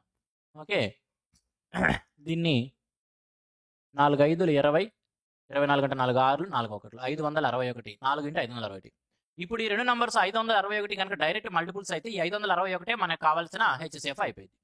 561 ఇక్కడ 9 ఉంది కాబట్టి 9 టైమ్స్ పోయిద్దా, 9 టైమ్స్ 9, 4500, 4561, 9549 సరిపోతుంది. ఓకే, ఇదేమో 1683, 561 3 అవుతుందా, 1500, 61 3, 183. ఎస్, ఇది కూడా 3 సార్లు పోతుంది. ఇదేమో 561 × 3 అండి, ఇదేమో 561 × 9 అండి. కాబట్టి అన్నింటిలో కామన్గా ఉన్న నెంబర్ ఏమిటంటే 561. మనకు కావాల్సిన HCF 561 అయింది. HCF 561. మనం చెప్పాల్సిన దాని యొక్క డిజిటల్ సమ్ కదా, దానిలోని అంకెల మొత్తం చెప్పాలి. కాబట్టి 5 6 1 అన్ని యాడ్ చేసుకుంటే 12 అవుతుంది. ఆ 12 మనకు కావాల్సిన ఆన్సర్. ఎక్కడండి, ఆప్షన్ 4 అనమాట. ఓకే, ఇక్కడ పైన ఇచ్చిన నెంబర్స్ ఏవైతే ఉంటాయో వాటి యొక్క డిజిటల్ సమ్ తీసుకొని అది దేని యొక్క మల్టిపుల్ వెతుక్కుంటాం, అలా చేయొద్దండి. ఎందుకంటే ఎప్పుడైతే మీకు HCF అండ్ LCMకి సంబంధించిన కంప్లీట్ కాన్సెప్ట్ తెలదో అటువంటి అపోహలు వస్తూ ఉంటాయి. కానీ వాటి యొక్క కంప్లీట్ కాన్సెప్ట్ తెలిసినప్పుడు మాత్రం ఖచ్చితంగా దాని యొక్క డిజిటల్ సమ్మే దీనికి కూడా అవ్వాలనే రూల్ ఏముండదు. ఎందుకంటే ఇక్కడ మనం ఒక నెంబర్ని తీసేస్తున్నాం, ఒక నెంబర్ని తీసేసి మిగిలిన ప్రపోర్షన్ తీసుకుంటున్నాం. ఇక్కడ 1683లో 3 తీసేస్తే మిగిలింది ఇది, 2244 4 తీసేస్తే మిగిలింది ఇది, 5049లో 9 తీసేస్తే మిగిలింది. ఒకవేళ అన్నిట్లో కూడా కామన్గా 3, అన్నిట్లో 3 లేదా అన్నిట్లో 9 కామన్గా తీసినట్లయితే అప్పుడు క్వశ్చన్కి సంబంధించిన డిజిటల్ సమ్మే ఆన్సర్ కూడా అయి ఉండాలి. కానీ ఇక్కడ ప్రతి నెంబర్లోనూ డిఫరెంట్ నెంబర్స్ బయట తీస్తున్నప్పుడు వాటి యొక్క డిజిటల్ సమ్ కూడా మారిపోతూ ఉంటుంది. కాబట్టి నేను మరలా చెబుతున్నాను, ఎవరో ఏదో 20 సెకండ్స్ యూట్యూబ్ షార్ట్ వీడియోస్లో అక్కడ డిజిటల్ సమ్ దీనికి సమానం అవ్వాలని చెప్పారంటే ఖచ్చితంగా వాళ్ళకి హెచ్సిఎఫ్ అండ్ ఎల్సిఎంకి సంబంధించిన కంప్లీట్ కాన్సెప్ట్ తెలవదు. ఎక్కడో ఏదో చూసి వచ్చేసి ఏదో పైకి చెప్పేస్తున్నారు, విద్యార్థులు మోసం చేస్తున్నారని చెప్తాను. మీరు అటువంటి విని ఎక్కడ కూడా క్వశ్చన్ లాస్ చేసుకోవద్దు. మీరు ఒక క్వశ్చన్ లాస్ అయినా సరే జాబ్ని కోల్పోవడానికి అదే చాలా పెద్ద కారణం అయింది. ఒక్కటి కాదు, మొన్న మీరు జస్ట్ రీసెంట్గా ఏఎల్పికి వదిలాడు కదండి, దానిలో జస్ట్ 4 డెసిమల్ తేడాతో కూడా కట్ ఆఫ్ లాస్ అవుతున్న వాళ్ళు ఉన్నారు. సంథింగ్ ఒక ఎగ్జాంపుల్ చెబుతున్నాను, 55.53 సంథింగ్ ఏదో కట్ ఆఫ్ అనుకుందాం. జనరల్గా ఎగ్జాంపుల్ చెబుతున్నాను, 55.53 కాదు కదా, 5.299తో పోయిన వాళ్ళు కూడా ఉంటారండి. అలా పోయిన వాళ్ళు కూడా ఉన్నారు. ఒక క్వశ్చన్ పోయినట్టే. కాబట్టి మీరు అటువంటివి ఏమి పట్టించుకోవద్దు. కంప్లీట్ కాన్సెప్ట్ నేర్చుకోండి. 10 సెకండ్లు 15 సెకండ్లు ఆ క్వశ్చన్ మీద పెట్టండి, ఆన్సర్ కరెక్ట్గా పెట్టండి. ఓకే, షార్ట్ కట్ చెప్పిన ఎవరో ఆ షార్ట్ కట్ ఎక్కడ అప్లికబుల్ అయ్యింది, దానికి ఉన్న లిమిటేషన్స్ ఏమిటి తెలవని చెప్పిన వాళ్ళు తర్వాత వచ్చి మిమ్మల్ని ఏం కాపాడరు. ఎగ్జామ్లో ఆ మార్కు పోతే మీకే జీవితం పోయిద్ది, వాళ్ళకేం పోదు. మీరు గమనించుకోండి, చెప్పే వాళ్ళ తప్పు కాదు, అది విని మోసపోయే విద్యార్థులు తప్పు. To do a certain work, the ratio of the efficiencies of ABC is 3:5:8. Working together, they can complete the same work in 15 days. If only A and B work together for 12 days on leave, then C comes to complete the remaining work. For how many days will C work? To do a certain work, the ratio of the efficiencies of ABC is 3:5:8. ఒక పనిని చేయడానికంట ABC అనే 3 వ్యక్తుల యొక్క సామర్థ్యాలు 3:5:8 నిష్పత్తిలో ఉంటాయి. Working together they can complete the same work in 15 days. కలిసి పనిచేస్తూ వాళ్ళందరూ కూడా ఆ పనిని 15 రోజుల్లో పూర్తి చేయగలరు. If only A and B work together for 12 days on leave, A మరియు బి మాత్రమే 12 రోజుల పాటు పనిచేసి ఆ పనిని వారు విడిచిపెట్టి వెళ్ళిపోతే ఇక మిగిలిన పనిని సి కంప్లీట్ చేస్తాడు. For how many days will see work, ఇక మిగిలిన పనిని పూర్తి చేస్తానికి సి ఎన్ని రోజుల పాటు పనిచేశాడు అనేది క్వశ్చన్. చూడండి, ఏబీసీలో యొక్క ఎఫిషియన్సీ రేషియో మన దగ్గర ఉంది 3:5:8. కాబట్టి ఏ ఒక రోజుకి 3, బి ఏమో 5, సి ఏమో 8 పని చేయగలరని డైరెక్ట్గా ఇచ్చినట్టు తీసేసుకుందాం. వాళ్ళందరూ కలిసి పని చేస్తే ఆ పని మొత్తం 15 రోజుల్లో పూర్తి అయ్యిద్ది అంటున్నాడు. వాళ్ళందరూ కలిస్తే ఒక రోజుకి ఎంత పని పూర్తి అయ్యింది అంటే 5, 3, 8, 8, 16. వాళ్ళందరూ కలిసి పని చేస్తే ఒక రోజుకి 16 చేయగలరు. అలా ఎన్ని రోజుల్లో మొత్తం పని పూర్తి అయ్యింది అంటే 15 రోజుల్లో. కాబట్టి 16 × 15 టోటల్ వర్క్. ఏ మరియు బి ఇద్దరు కలిసి 12 రోజుల పాటు పనిచేశారు. ఏబి ఇద్దరు వరకు కలిసి పనిచేస్తే ఎంతవరకు అయిందండి? 3, 5, 8. 8 ఎఫిషియన్సీతో వాళ్ళు 12 రోజుల పాటు పనిచేశారు. కాబట్టి టోటల్ వర్క్లో నుంచి 8 ఎఫిషియన్సీతో 12 రోజుల పాటు వాళ్ళు కలిసి పనిచేశారు. కాబట్టి ఇక్కడ జరిగిన పనిని తీసేస్తే ఇక మిగిలిన పని అనేది వస్తుంది. రెండిట్లో నుంచి 16 కామన్ తీస్తున్నాను. 16 లేదన్నా అంటే ఇక్కడ 8 ఉంది, దీంట్లో నుంచి 2 తీసేస్తున్నాను. కాబట్టి రెండిట్లో నుంచి 16 కామన్ తీసేస్తే ఇక్కడ 15 మిగులుతుంది. ఇక్కడ దీని నుంచి మనం 2 తీసుకున్నాను కాబట్టి ఇక్కడ ఏం మిగులుతుందండి? 6. 15 నుంచి 6 పోతే 9. కాబట్టి 16 × 9 ఇది రిమైనింగ్ వర్క్ అనమాట. ఇక ఈ రిమైనింగ్ వర్క్ ఎవరు చేయాలి? సి చేయాలి. సి యొక్క ఒకరోజు ఎఫిషియన్సీ అంతా 8. కాబట్టి ఈ మిగిలిన పనిని సి ఒంటరిగా పనిచేస్తే ఎంత కాలంలో పూర్తి చేయగలడు అంటే చేయాల్సిన పనిని 8 సి యొక్క ఎఫిషియన్సీతో డివైడ్ చేసుకుంటే సరిపోతుంది. 8 1 8 2 కొట్టేస్తే 9 2 18. కాబట్టి సికి ఒంటరిగా ఇక 18 రోజుల టైం అవసరం. Option 1. Next one, 10 less than the given number k, 10 more than the given number k and 38 more than the given number k are in continued proportion. Find the given number k where k is greater than 0. ఏదో ఒక k అనే number ఉందంట, దానికంటే 10 తక్కువ, దానికంటే 10 ఎక్కువ, అదేవిధంగా ఆ k కంటే 38 ఎక్కువ. ఈ 3 సంఖ్యలు కూడా ఒక కంటిన్యూడ్ ప్రపోర్షన్లో ఉంటాయి అన్నమాట. అటువంటప్పుడు k యొక్క విలువ ఎంత? చూడండి, ఏదో ఒక నెంబర్ k ఉందండి, దానికంటే 10 తక్కువ అంటే kలో నుంచి 10 తీసేయడం, దానికంటే 10 ఎక్కువ అంటే కేకి 10 యాడ్ చేయడం, దానికంటే 38 ఎక్కువ అంటే k + 38. ఈ 3 కూడా కంటిన్యూడ్ ప్రపోర్షన్లో ఉన్నాయంటే ఈ రెండింటికి ఏదైతే రేషియో ఉందో ఈ రెండింటికి కూడా అదే రేషియో ఉంది. ఒకవేళ ఏ బీసీ అనే 3 సంఖ్యలు కంటిన్యూడ్ ప్రపోర్షన్లో ఉన్నాయి అంటే ఏకి బీకి ఏదైతే నిష్పత్తి ఉంటుందో అదే నిష్పత్తి బీకి సికి కూడా ఉన్నది అని అర్థం. కంటిన్యూడ్ ప్రపోర్షన్ అంటే అదే. కాబట్టి ఈ రెండింటి మధ్య రేషియోని ఈ రెండింటికి కూడా ఉంటుంది. కాబట్టి మనం ఎలా తీసుకోవచ్చు ఇప్పుడు దీన్ని? ఈ రెండింటి మధ్య రేషియో k - 10, అదేవిధంగా k + 10కి ఉన్న రేషియోని k + 10 k + 38కి కూడా ఉంటుంది. జస్ట్ క్రాస్ మల్టిప్లికేషన్ చేసుకోవడం ద్వారా k యొక్క వాల్యూని మనం తీసుకోవచ్చు. చిన్న క్యాలిక్యులేషన్ పెర్ఫామ్ చేయండి. క్రాస్ మల్టిప్లికేషన్ చేస్తే టైప్ ఏం పొందుతాం మనం? k² ప్లస్ 38 నుంచి 10 పోతే 28 plus 28k minus 380 is equal to టైప్ ఏం పొందుతాం? k² 10 10 20 కాబట్టి ప్లస్ 20k ప్లస్ 10 10 100 10 10 100. ఇటేపు k స్క్వేర్ ఇటేపు k స్క్వేర్ క్యాన్సిల్ చేసేయచ్చండి, మనకు అసలు అది ఇబ్బందే లేదు. k స్క్వేర్ తీసేద్దాం. 28kలో నుంచి 20 ఇటు వచ్చేస్తే కనుక ఏం మిగిలింది 8k. 8k is equal to ఈ 380 అటు వెళ్ళిపోతే ఏమైంది 480. 480 8 ఒకటి 6 కాబట్టి k ఈజ్ ఈక్వల్ టు ఎంత అండి 60. k వాల్యూ ఎంత 60. ఆప్షన్ 1 60. Next one simplify. మరొక సింప్లిఫికేషన్కి వచ్చినండి. చెప్పాను కదా డిఫరెంట్ బ్రాకెట్స్ వచ్చినప్పుడు మనం చిన్న బ్రాకెట్స్ దగ్గర నుంచి వచ్చి సాల్వ్ చేసుకుంటూ వెళ్తాం. డివైడెడ్ బైతో ఉంది కాబట్టి ఇదంతా ఈ బ్రాకెట్లో ఉన్నదంతా ఒక విలువ, దీన్ని నెక్స్ట్ బ్రాకెట్లో ఏదైతే ఉందో విలువ దాంతో డివైడ్ చేయమంటున్నాడు. ముందుగా ఫస్ట్ బ్రాకెట్లో ఏదైతే ఉందో దాని యొక్క వాల్యూ తీసుకుందాం. 9 7 63. దానికి యాడ్ చేయాలంటే ఏం యాడ్ చేయాలి 8 3 24ని 3 యాడ్ చేసుకోవాలి. 24 + 3 ఇది ఫస్ట్ బ్రాకెట్ మొత్తం విలువ. దాన్ని డివైడ్ చేయాలి దేంతో సెకండ్ బ్రాకెట్లో ఉన్న వాల్యూతో. సెకండ్ బ్రాకెట్ ఎంత 9 4 36. దానికి యాడ్ చేయాలి. ఏం యాడ్ చేయాలంటే 72ని 8తో డివైడ్ చేసుకుని వచ్చిన వాల్యూని యాడ్ చేయాలి. 72ని 8తో డివైడ్ చేసి 8 1 8 9 కాబట్టి 9 అవుతుంది. కాబట్టి డినామినేటర్ ఏమో 45 అయింది, పైన ఏమో 63 3 66 70 20 90. కాబట్టి 90/45 అంటే జస్ట్ ట్వైసే కదండి 2. ఆప్షన్ 3. వెరీ సింపుల్గా వచ్చింది. What will be the mean of all the prime numbers between 10 and 22? 10 మరియు 22 మధ్య ఉన్న అన్ని ప్రధాన సంఖ్యల యొక్క యావరేజ్ ఎంత అంటున్నాడు. అసలు ముందు 10 మరియు 22 మధ్య ఏమేమి ప్రైమ్ నెంబర్స్ ఉన్నాయి 11 13 17 19 22తో కాబట్టి ఇక్కడతో ఆగిపోతాం. నెక్స్ట్ 23 22 దాటి వెళ్ళిపోతుంది కాబట్టి వాటి యొక్క యావరేజ్ అడుగుతున్నాడు. యావరేజ్ ఎల్లప్పుడు సమ్ బై నెంబర్ కదా, ఇవన్నీ యాడ్ చేసుకుంటే 19 20 30 30 40 60. 60 డివైడెడ్ బై ఎన్ని నెంబర్స్ అండి 4. That is equal to 15. Option 2. Very simple. ఇది కూడా చాలా సింపుల్ క్వశ్చన్సే ఇచ్చాడు మెయిన్స్ పేపర్ అయినా సరే. Ram and Deepti each invested a sum of rupees 8,000 for a period of 2 years at 30% compound interest per annum. However, while for Ram the investment was compounded annually, for Deepti it was compounded annually, for Deepti it was compounded every 8 months. రెండు లైన్లు ఇచ్చారు చూడండి జాగ్రత్తగా. For రామ్కేమో annually, ఈ line తప్పండి ఇక్కడ. For Deepti it was compounded annually అనే తప్పు, ఆ లైన్ తీసేయండి. For Deepti it was compounded every 8 months. ఎందుకంటే ఒకవేళ ఈ దీప్తి కూడా ఇయర్కే క్యాలిక్యులేట్ చేస్తూ ఉన్నట్టు అతనికి ఇతనికి తేడా ఏముంది, అప్పుడు క్వశ్చన్ ఎక్కడ ఉంటుంది. కాబట్టి ఖచ్చితంగా ఈమెకి కాంపౌండెడ్ ఎవ్రీ 8 months అనేది అయ్యి ఉండాలి. ఇక్కడ పొరపాటుగా ఇది టైపింగ్ చేశారు, వదిలేసేయండి. How much more will Deepti receive as interest compare to Ram at the end of 2 years period? Okay చదవండి. Ram and Deepti each invested a sum of rupees 8,000 for a period of 2 years at 30% compound interest per annum. Ram మరియు దీప్తి ఇద్దరు కూడా చెరో 8,000 రూపాయలను సంవత్సరానికి 30% చక్రవడ్డీ పొందే విధంగా investment చేశారు. రామ్కేమో వడ్డీ అనేది కాంపౌండెడ్ యాన్యువల్లీ సంవత్సరానికి ఒకసారి లెక్కిస్తారు. దీప్తికేమో వడ్డీని 8 నెలలకు ఒకసారి లెక్కిస్తారు.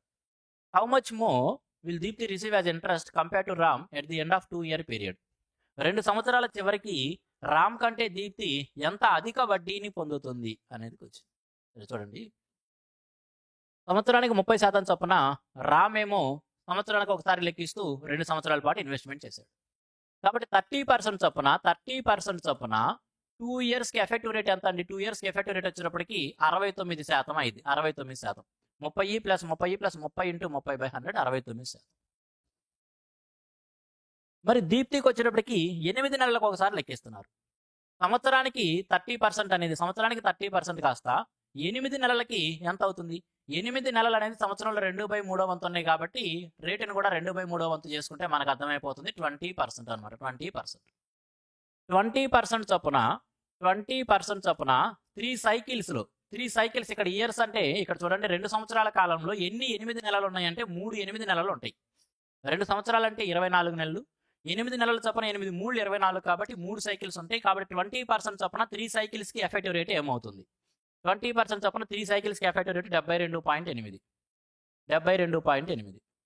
రామ్ ఏమో 69% ఆఫ్ వడ్డీ పొందుతాడు. దీప్తి ఏమో 72.8% వడ్డీ పొందింది. కాబట్టి దీప్తి ఎంత అధికంగా పొందుతుంది అంటే 3.8%. 3.8% ఆఫ్ ది ప్రిన్సిపల్. ప్రిన్సిపల్ ఎంత అండి? 8,000. దీనిలో 1% ఎంత? 80 రూపాయలు. కాబట్టి 3.8 × 80 ద్వారా మనకు ఆన్సర్ వస్తుంది. 0కి ఈ డెసిమల్ కన్జ్యూమ్ అయిపోతే 38 × 8 240 8 64 304 రూపాయలు 304 రూపాయలు. ఆప్షన్ 3 ఎఫెక్టివ్ రేట్ తీసుకోవడం అనేది ఇటువంటి క్వశ్చన్స్కి చాలా ఈజీగా ఉంటుందండి. ఓకే, 30% చొప్పున 2 సైకిల్స్ కాబట్టి 30% చొప్పున 2 వరుస పెరుగుదలలో ఏక మొత్తంలో దేనికి సమానం అని పర్సంటేజ్లో మనం సక్సెసివ్ చేంజెస్ అనే కాన్సెప్ట్లో చెప్పుకుంటాం. అది బాగా వస్తేనే చేయగలం. తరువాత ఈమెకి 8 నెలలకు కాబట్టి సంవత్సరానికి 30% అయితే ఒక్కొక్క సైకిల్కి 8 నెలలకి ఎంత అంటే 20% చొప్పున 3 సైకిల్స్ ఉంటే 3 సైకిల్స్ ఎఫెక్టివ్ రేట్ 72.8%. కాబట్టి ఎంత ఎక్కువ పొందుతుందంటే 69తో కంపేర్ చేసినప్పుడు 3.8% ఆఫ్ ది ప్రిన్సిపల్ 80,000లో 1% 80 రూపీస్ కాబట్టి 80తో మల్టిపుల్ చేస్తున్నాను. 38 ఇంటూ 80 తీసుకున్నాం. డెసిమల్ కన్జ్యూమ్ అయిపోతే 304 ఆన్సర్ అవుతుంది.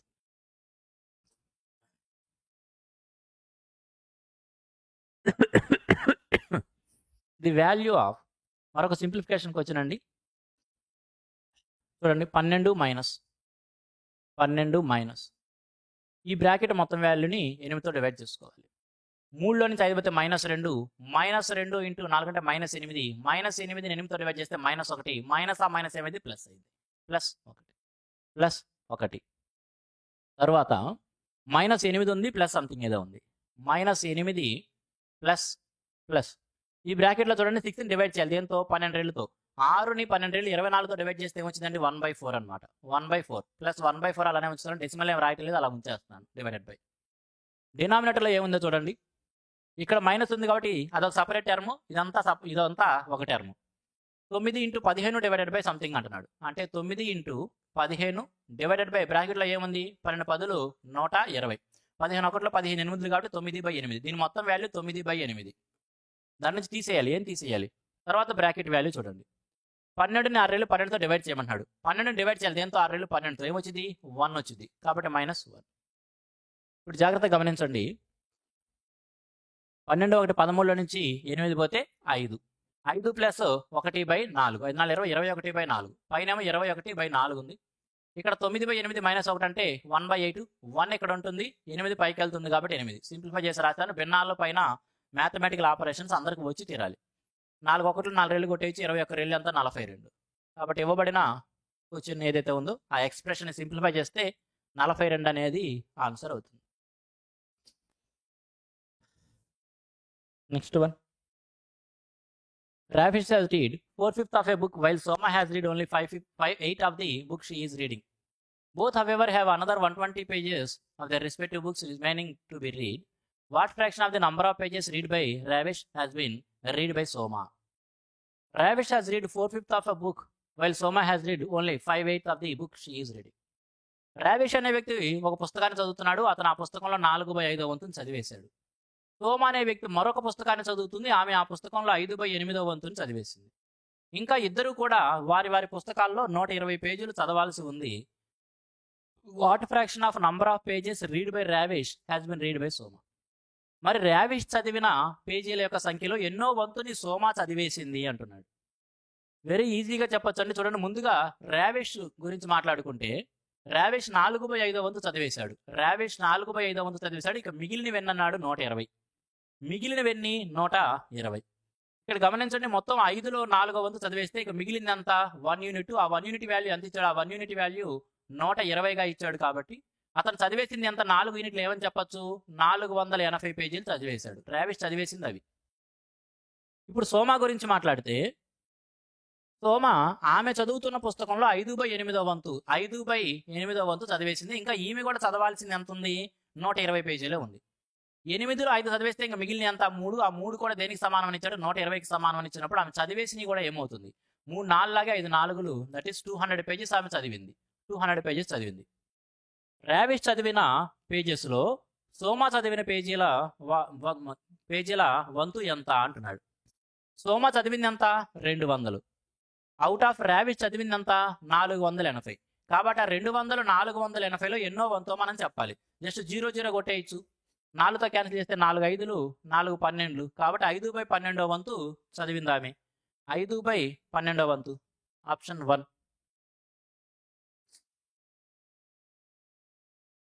Ruchira was supposed to complete a task in 22 days. However, during the first 10 days, she did only 1/30 of the work on each day. What share of the work will Ruchira have to do daily from the 11th day so that the work is completed on time? Ruchira was supposed to do a task in 22 days. రుచిరా అనే ఒక వ్యక్తి అంట ఒక పనిని 22 రోజుల్లో complete చేయాల్సి ఉంది. కానీ మొదటి 10 రోజుల్లో ఆమె ప్రతిరోజు కూడా మొత్తం పనిలో 1/30 వంతు చొప్పున చేసుకుంటూ వెళ్ళింది. What share of the work will Ruchira have to do daily from the 11th day so that the work is completed on time. మరి పని అనేది అనుకున్న టయానికే పూర్తి అవ్వాలంటే లేదా స్టిపులేటెడ్ టైంలో పూర్తి అవ్వాలంటే 11వ రోజు నుంచి ఆమె పనిలో ఎన్నో వంతుని ప్రతిరోజు పని చేసుకుంటూ వెళ్ళాలి అనేది క్వశ్చన్ అనమాట. జాగ్రత్తగా గమనించండి. రుచిర నిజానికి ఒక పనిని 22 రోజుల్లో పూర్తి చేయాల్సి ఉంది. ఆమె మొదటి 10 రోజులు ఒక్కొక్క రోజుకి మొత్తం పనిలో 1/30 వంతును చేసుకుంటూ వెళ్ళింది. ఒక్కొక్క రోజుకి మొత్తం పనిలో 1/30 వంతు చొప్పున 10 రోజుల్లో ఆమె ఎంత కంప్లీట్ చేసింది అంటే 1/3 వంతు పని కంప్లీట్ చేసింది. 1/3 వంతు పని. ఇక మిగిలిందంత అండి 2/3 వంతు. ఇక మిగిలిందంతా 2/3 వంతు. ఇక 11వ రోజు నుంచి ఆమె ప్రతిరోజు కూడా మొత్తం పనిలో ఎన్నో వంతుని పూర్తి చేసినట్లయితే ఆమె అనుకున్న టయానికే పూర్తి చేస్తుంది. అంటే 1/3 వంతు అయిపోతే ఇక 2/3 వంతు ఉంది. ఈ 2/3 వంతుని ఎన్ని రోజుల్లో పూర్తి చేయాలి? 2/3 వంతుని ఎన్ని రోజుల్లో పూర్తి చేయాలంటే ఇక 22 రోజుల్లో 10 రోజులు వెళ్ళిపోతే ఇంక ఎన్ని రోజులు ఉన్నాయండి? 12 రోజులు మిగిలి ఉన్నాయి. ఈ 12 రోజుల్లో ఈ 2/3 వంతు పని చేయాలి కాబట్టి ప్రతి రోజుకి చేయాల్సిన 2/3 వంతుని 12తో డివైడ్ చేసుకుంటే సరిపోతుంది. 2/3 × 12 అనేది ప్రతిరోజు ఆమె చేయాల్సింది. కానీ వాడు ఎలా అడిగాడు చూడండి, what share of the work, మొత్తం పనిలో ఎన్నో వంతున ఆమె ఈ 11వ రోజు నుంచి ప్రతిరోజు చేయాలి అని. ఈ చేయాల్సిన పని ఏదైతే ఉందో 2 1 2 6 1/18. ఈ 1/18 మొత్తం పనిలో ఎన్నో వంతు అంటే అదే కదండి. కాబట్టి ఆమె 1/18 వంతు చొప్పున చేసుకుంటూ వెళ్ళినట్లయితే ఆమె అనుకున్నట్లే సమయానికి పని పూర్తి చేయగలుగుతుంది. Next one, a cylinder is inscribed in a sphere. The radius of the sphere is 5/6 times the height of the cylinder. What is the ratio of the volume of the cylinder to the volume of the sphere? A cylinder is inscribed in a sphere. ఒక spear లోపల ఒక cylinder ఉందంట. చూడండి జాగ్రత్త, మంచిగా వచ్చిన జాగ్రత్తగా అర్థం చేసుకోండి. నేను చేత్తో గీశాను కాబట్టి చక్కగా గుండ్రంగా రాకపోయినా అది చక్కని గుండ్రంగా ఉందని మీరు అనుకోండి. ఒక స్పియర్ ఉందండి. ఈ స్పియర్ లోపల ఒక సిలిండర్ అనేది ఉంది. ఈ స్పియర్ లోపల ఒక సిలిండర్ అనేది ఉంది.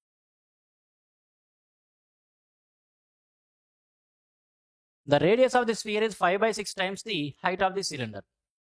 ఈ స్పియర్ యొక్క రేడియస్ అనేది ఈ సిలిండర్ యొక్క ఎత్తులో 5/6 వంతు ఉంది. 5/6 వంతు ఉంది కాబట్టి ఈ 6నేమో నేను ఈ సిలిండర్ యొక్క హైట్ అనుకుంటే ఈ 5ని ఆ స్పియర్ యొక్క రేడియస్గా తీసుకుంటున్నాను.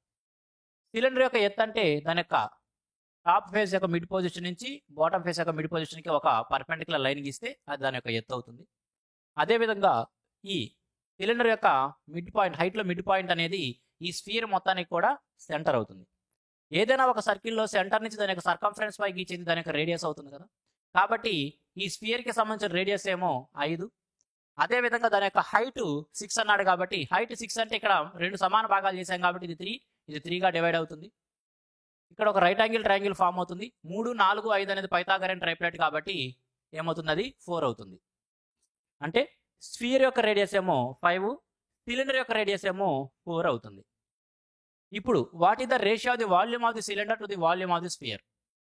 సిలిండర్ యొక్క వాల్యూమ్కి స్ఫియర్ యొక్క వాల్యూమ్కి రేషియో. సిలిండర్ యొక్క వాల్యూమ్లో అయినా స్ఫియర్ యొక్క వాల్యూమ్లో పై అనేది రాస్తాం కాబట్టి పై అనేది రాయడం కొట్టేయడం దేనికని నేను రాయటం లేదు, మీరు అర్థం చేసుకోండి. ఇప్పుడు సిలిండర్ యొక్క వాల్యూమ్ ఎలా తీసుకుంటాం? పై r²h, పై రాయటం లేదు, r² రేడియస్. సిలిండర్ యొక్క రేడియస్ ఎంత? 4, దాని యొక్క స్క్వేర్ ఎంత? 16, పై r², h ఎంత? 6 ఈస్టు.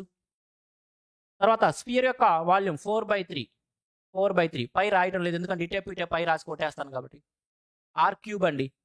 స్ఫియర్కి సంబంధించిన రేడియస్ ఎంత? 5, దాని క్యూబ్ అంటే ఎంత? 125. జస్ట్ రేషియో కావాలి కాబట్టి కామన్ టర్మ్స్ క్యాన్సిల్ చేసుకుంటా. 4 1 4 4 కొట్టేస్తున్నాను. ఈ 3 తీసుకెళ్ళి మల్టిపుల్ చేస్తాం కాబట్టి 72:125. 72:125 అనేది వాటి యొక్క volumes ratio. Option 2. Next one, the length of a pair of a parallel sides of a trapezium are respectively 18 centimeters and 15 centimeters and the perpendicular distance between the two sides is 12 centimeters. What is the area of the trapezium?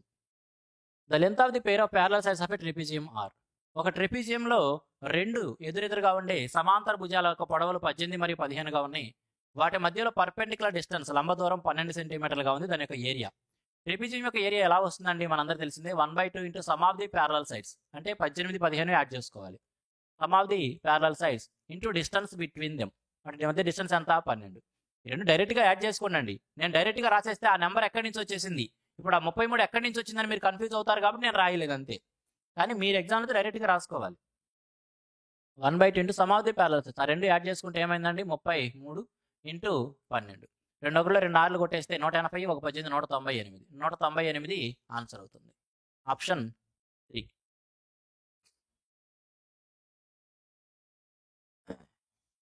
A sphere has a radius of 8 centimeters. A solid cylinder has a base radius 4 centimeters and a height 8 centimeters.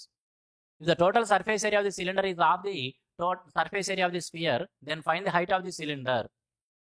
A sphere has a radius of 8 centimeters. ఒక spear అనేది ఒక గోళం 8 సెంటీమీటర్ల వ్యాసార్థాన్ని కలిగి ఉంది. A solid cylinder has a base radius of 4 centimeters and height h centimeters. ఒక cylinder యొక్క వ్యాసార్థం 4 సెంటీమీటర్లు, ఎత్తు h సెంటీమీటర్లు. If the total surface area of the cylinder is half the surface area of the sphere. ఈ cylinder యొక్క total surface area spear యొక్క total surface ఏరియాలో సగం ఉన్నది. అటువంటప్పుడు సిలిండర్ యొక్క ఎత్తు ఎంత అంటున్నాడు. చూడండి, ఈ సిలిండర్ ఏదైతే ఉందో దాని యొక్క టోటల్ సర్ఫేస్ ఏరియా స్పియర్ యొక్క సర్ఫేస్ ఏరియాలో సగం ఉంది. ముందుగా స్పియర్ యొక్క సర్ఫేస్ ఏరియా తీసుకుంటే 4πr². 4πr². స్పియర్కి సంబంధించి రేడియస్ ఎంత? 8 కాబట్టి 8 స్క్వేర్ అంటే 64. 64. దీంట్లో సగం ఉందండి, దీంట్లో సగం ఉంటుంది కాబట్టి ఆఫ్ చేస్తున్నాం. దేనికి సమానం అయిందంటే సిలిండర్ యొక్క టోటల్ సర్ఫేస్ ఏరియాకి. సిలిండర్ యొక్క టోటల్ సర్ఫేస్ ఏరియా ఎలా తీసుకుంటాం? 2πr into r plus H. 2πr into r plus H. కాబట్టి 2 ఇంటూ పై అలానే ఉంచుతున్నాను. రేడియస్ ఎంత అన్నాడండి? రేడియస్ 4 కాబట్టి into 4 into r plus H. Radius అంటే 4, హెచ్ మనం ఫైండ్ అవుట్ చేయాలి కాబట్టి 4 ప్లస్ హెచ్. ఇది మనసులో ఉంచుకోండి, సరిపోతుంది. 2πr into r plus H. Simplify చేసుకోవడం ద్వారా సింగిల్ స్టెప్లో తీసుకోవచ్చండి. ఇటేపు పై క్యాన్సిల్ చేయొచ్చు. 4 రెళ్ళు 8 కాబట్టి 8 8. 2 1 కావాలంటే 2 రెళ్ళు క్యాన్సిల్ చేయొచ్చు. 8 16. 4 ప్లస్ హెచ్ అనేది 16 అయినప్పుడు హెచ్ ఈక్వల్ ఏమైంది? 16 నుంచి 4 పోతుంది కాబట్టి 12 అవుతుంది. హైట్ ఎంత? 12. ఆప్షన్ 2.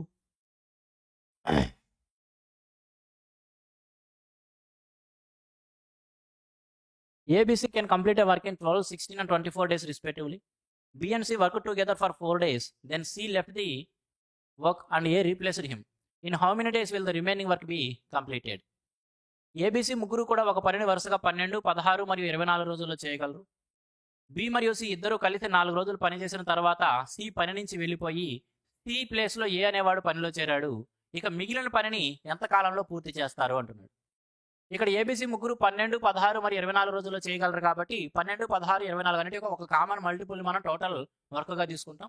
కాబట్టి నేను ఇక్కడ టోటల్ వర్క్ని 48గా తీసుకుంటున్నాను. టోటల్ వర్క్ 48గా తీసుకున్నాను. అప్పుడు ఏ యొక్క కెపాసిటీ 12 4లు కాబట్టి 4, బి యొక్క కెపాసిటీ 16 3లు కాబట్టి 3, అదేవిధంగా సి యొక్క కెపాసిటీ 24 రెళ్ళు కాబట్టి 2. ఏబీసీ అని నామన్క్లేచర్ చేయాల్సిన అవసరం ఉండకూడదు, మీరు అర్థం చేసుకోండి. ఇవి బేసిక్ క్లాసెస్ కాదు కదా, బేసిక్ క్లాసెస్ కాదు, మెయిన్స్ లెవెల్లో ఎన్టీపీసీకి సంబంధించి మెయిన్స్ లెవెల్లో ఇచ్చిన క్వశ్చన్ పేపర్ సాల్వ్ చేస్తున్నప్పుడు మీ అందరు ఖచ్చితంగా బేసిక్ క్లాసెస్ అయిపోయిన తర్వాత వింటారు కదా, కాబట్టి మీ అందరికి అర్థం అవ్వాలి. 432 representing the efficiency of ABC respectively. ముందుగా బీసీ ఇద్దరు కలిసి 4 రోజులు పనిచేశారండి. బీసీ ఇద్దరు కలిస్తే ఒక రోజుకి 3 + 2 5 చేయగలరు. అలా వాళ్ళు 4 రోజులు పనిచేశారు కాబట్టి వాళ్ళు చేసేసిన పని 20. ఇక రిమైనింగ్ వర్క్ ఏముంటుంది? మొత్తం 48లో 20 పోతే ఇక మిగిలిన పని 28 ఉంటుంది. ఇప్పుడు ఈ 28 పనిని ఎవరు చేస్తారంటే సి అనేవాడు పనిలో నుంచి వెళ్ళిపోయి ఇక ఏ అనేవాడు వాడి ప్లేస్లో చేరాడు. బి మాత్రం పనిలో కంటిన్యూ అవుతూనే ఉన్నాడు. కాబట్టి 28 పనిని ఎవరు చేస్తారు? బి వాటితో పాటుగా ఏ అనేవాడు పనిలో చేరాడు కాబట్టి ఇప్పుడు ఏబి ఇద్దరు కలిసి పని చేస్తారు. చేయాల్సిన పని 28. ఏబి ఇద్దరు కలిస్తే ఒక రోజుకి 4 + 3 7 చేయగలరు. కాబట్టి ఎంత కాలంలో చేయగలరంటే 4 రోజుల్లో పూర్తి చేయగలరు. 4 డేస్లో కంప్లీట్ చేయగలరు. Option 3. Next one. By selling 8 pens of ₹75, a shopkeeper loses 25%. How many pens should he sell for ₹372 so as to earn a 24% profit? Sell from కాదులండి, for rupees for ఉండాలి. For ₹372 so as to earn a 24% profit. చూడండి, ₹75కు 8 వస్తువులు అమ్మడం ద్వారా 25% నష్టం ఉంటుందంట. 24% లాభం పొందాలంటే 372 రూపాయలకు ఎన్ని వస్తువులను అమ్మాలి? అక్కడ పెన్నులు అమ్ముతున్నాడా, పెన్సిల్ అమ్ముతున్నాడా మనకు అనవసరం, అవైనా కూడా వస్తువులే కదా. కాబట్టి ఎన్ని వస్తువులు అమ్మాలి? సింగిల్ స్టెప్లో రాసి అయితే మన దగ్గర కాన్సెప్ట్ కనుక బాగా ఉన్నట్లయితే ఉన్న డబ్బులు ఎంత? 372 రూపాయలు. ఈ 372 రూపాయలను 24% ప్రాఫిట్ పొందుతూ ఒక్కొక్క వస్తువు యొక్క సెల్లింగ్ ప్రైస్ ఏదైతే ఉందో దాంతో డివైడ్ చేసుకుంటే ఎన్ని వస్తువులు అమ్మాలి డైరెక్ట్గా తెలిసిపోయింది. ఒక్కొక్క దాని యొక్క సెల్లింగ్ ప్రైస్తో డివైడ్ చేసుకుంటే ఎన్ని వస్తువులు అమ్మాలనేది డైరెక్ట్గా తెలిసిపోయింది. మరి ఇక్కడ ఒక్కొక్క దాని యొక్క సెల్లింగ్ ప్రైస్ ఎలా తీసుకోవచ్చు చూడండి జాగ్రత్తగా. 75 రూపాయలకి 8 అమ్మితే 25% లాస్ వస్తుంది అంటున్నాడు. ఈ 75ని 8తో డివైడ్ చేస్తే ఏమొస్తుందండి? 75% ఆఫ్ ది కాస్ట్ ప్రైస్ వస్తుంది. కాబట్టి ఈ ఆర్టికల్ యొక్క కాస్ట్ ప్రైస్ తీసుకుంటే అప్పుడు ఏమైంది? 75% పొందాలంటే 3/4, మనకు కావాల్సింది 4/3 కాబట్టి 4/3తో మల్టిపుల్ చేసుకుంటే ప్రతి వస్తువు యొక్క కాస్ట్ ప్రైస్. ఈ 75/8 ఇంటూ 4/3 అనేది ఇది దేనిని రిప్రజెంట్ చేస్తుందంటే ప్రతి వస్తువు యొక్క కాస్ట్ ప్రైస్ని. కానీ మనం ఇక్కడ దేని రాయాలండి? ఆ selling price which results 24% profit. This 372 must be divided by the selling price which resulted 24% profit. ఈ 372ని 24% లాభాన్ని ఇచ్చే సెల్లింగ్ ప్రైస్తో డివైడ్ చేస్తే అప్పుడు ఎన్ని వస్తువులు అమ్మాలని వచ్చింది? కాస్ట్ ప్రైస్ వచ్చింది. 24% ప్రాఫిట్ రావాలి. 4 6లు కాబట్టి 31/25. 31/25తో మల్టిపుల్ చేసుకోవడం ద్వారా ప్రతి వస్తువు యొక్క సెల్లింగ్ ప్రైస్ ఎంత ఉండాలి అనేది తెలిసిపోయింది. ఈ ఒక సింగిల్ క్యాలిక్యులేషన్తో మనకు ఆన్సర్ వచ్చింది. ఈ 31/25 ఎలా వచ్చిందంటే 24% యొక్క ఫ్రాక్షన్ వాల్యూ ఏంటంటే 4 6లు కాబట్టి 6/25. అంటే 25కి 6 లాభాన్ని పొందాలి. కాబట్టి 25 అనే దాన్ని 6 లాభం పొందుతూ 31గా మార్చినట్లయితే 31/25తో ఏదైనా ఒక వాల్యూని మల్టిపుల్ చేస్తే అది 24% ఇంక్రీజ్ అవుతున్నట్టు. కాబట్టి దాని యొక్క కాస్ట్ ప్రైస్ని కూడా 31/25తో మల్టిపుల్ చేశాను. అప్పుడు అది ఏమైంది? 124% అయ్యింది. ఆ విధంగా సింగిల్ స్టెప్ కనుక మనం రాయగలిగితే అయిపోతుంది. 25 3లు 75 పోయిందండి. 4 1లు 4 2, ఈ 2 పైకి వెళ్తుంది. ఈ 31తో క్యాన్సిల్ చేసుకుంటే 10 దాటింది, యూనిట్ డిజిట్ 2 రావాలి కాబట్టి 12. 12 2 ఎంత? 24. కాబట్టి 24 వస్తువులు అమ్మాలి. సింగిల్ స్టెప్లో అయిపోతుంది. కొద్దిగా ప్రాక్టీస్ చేయండి చాలు. Next one.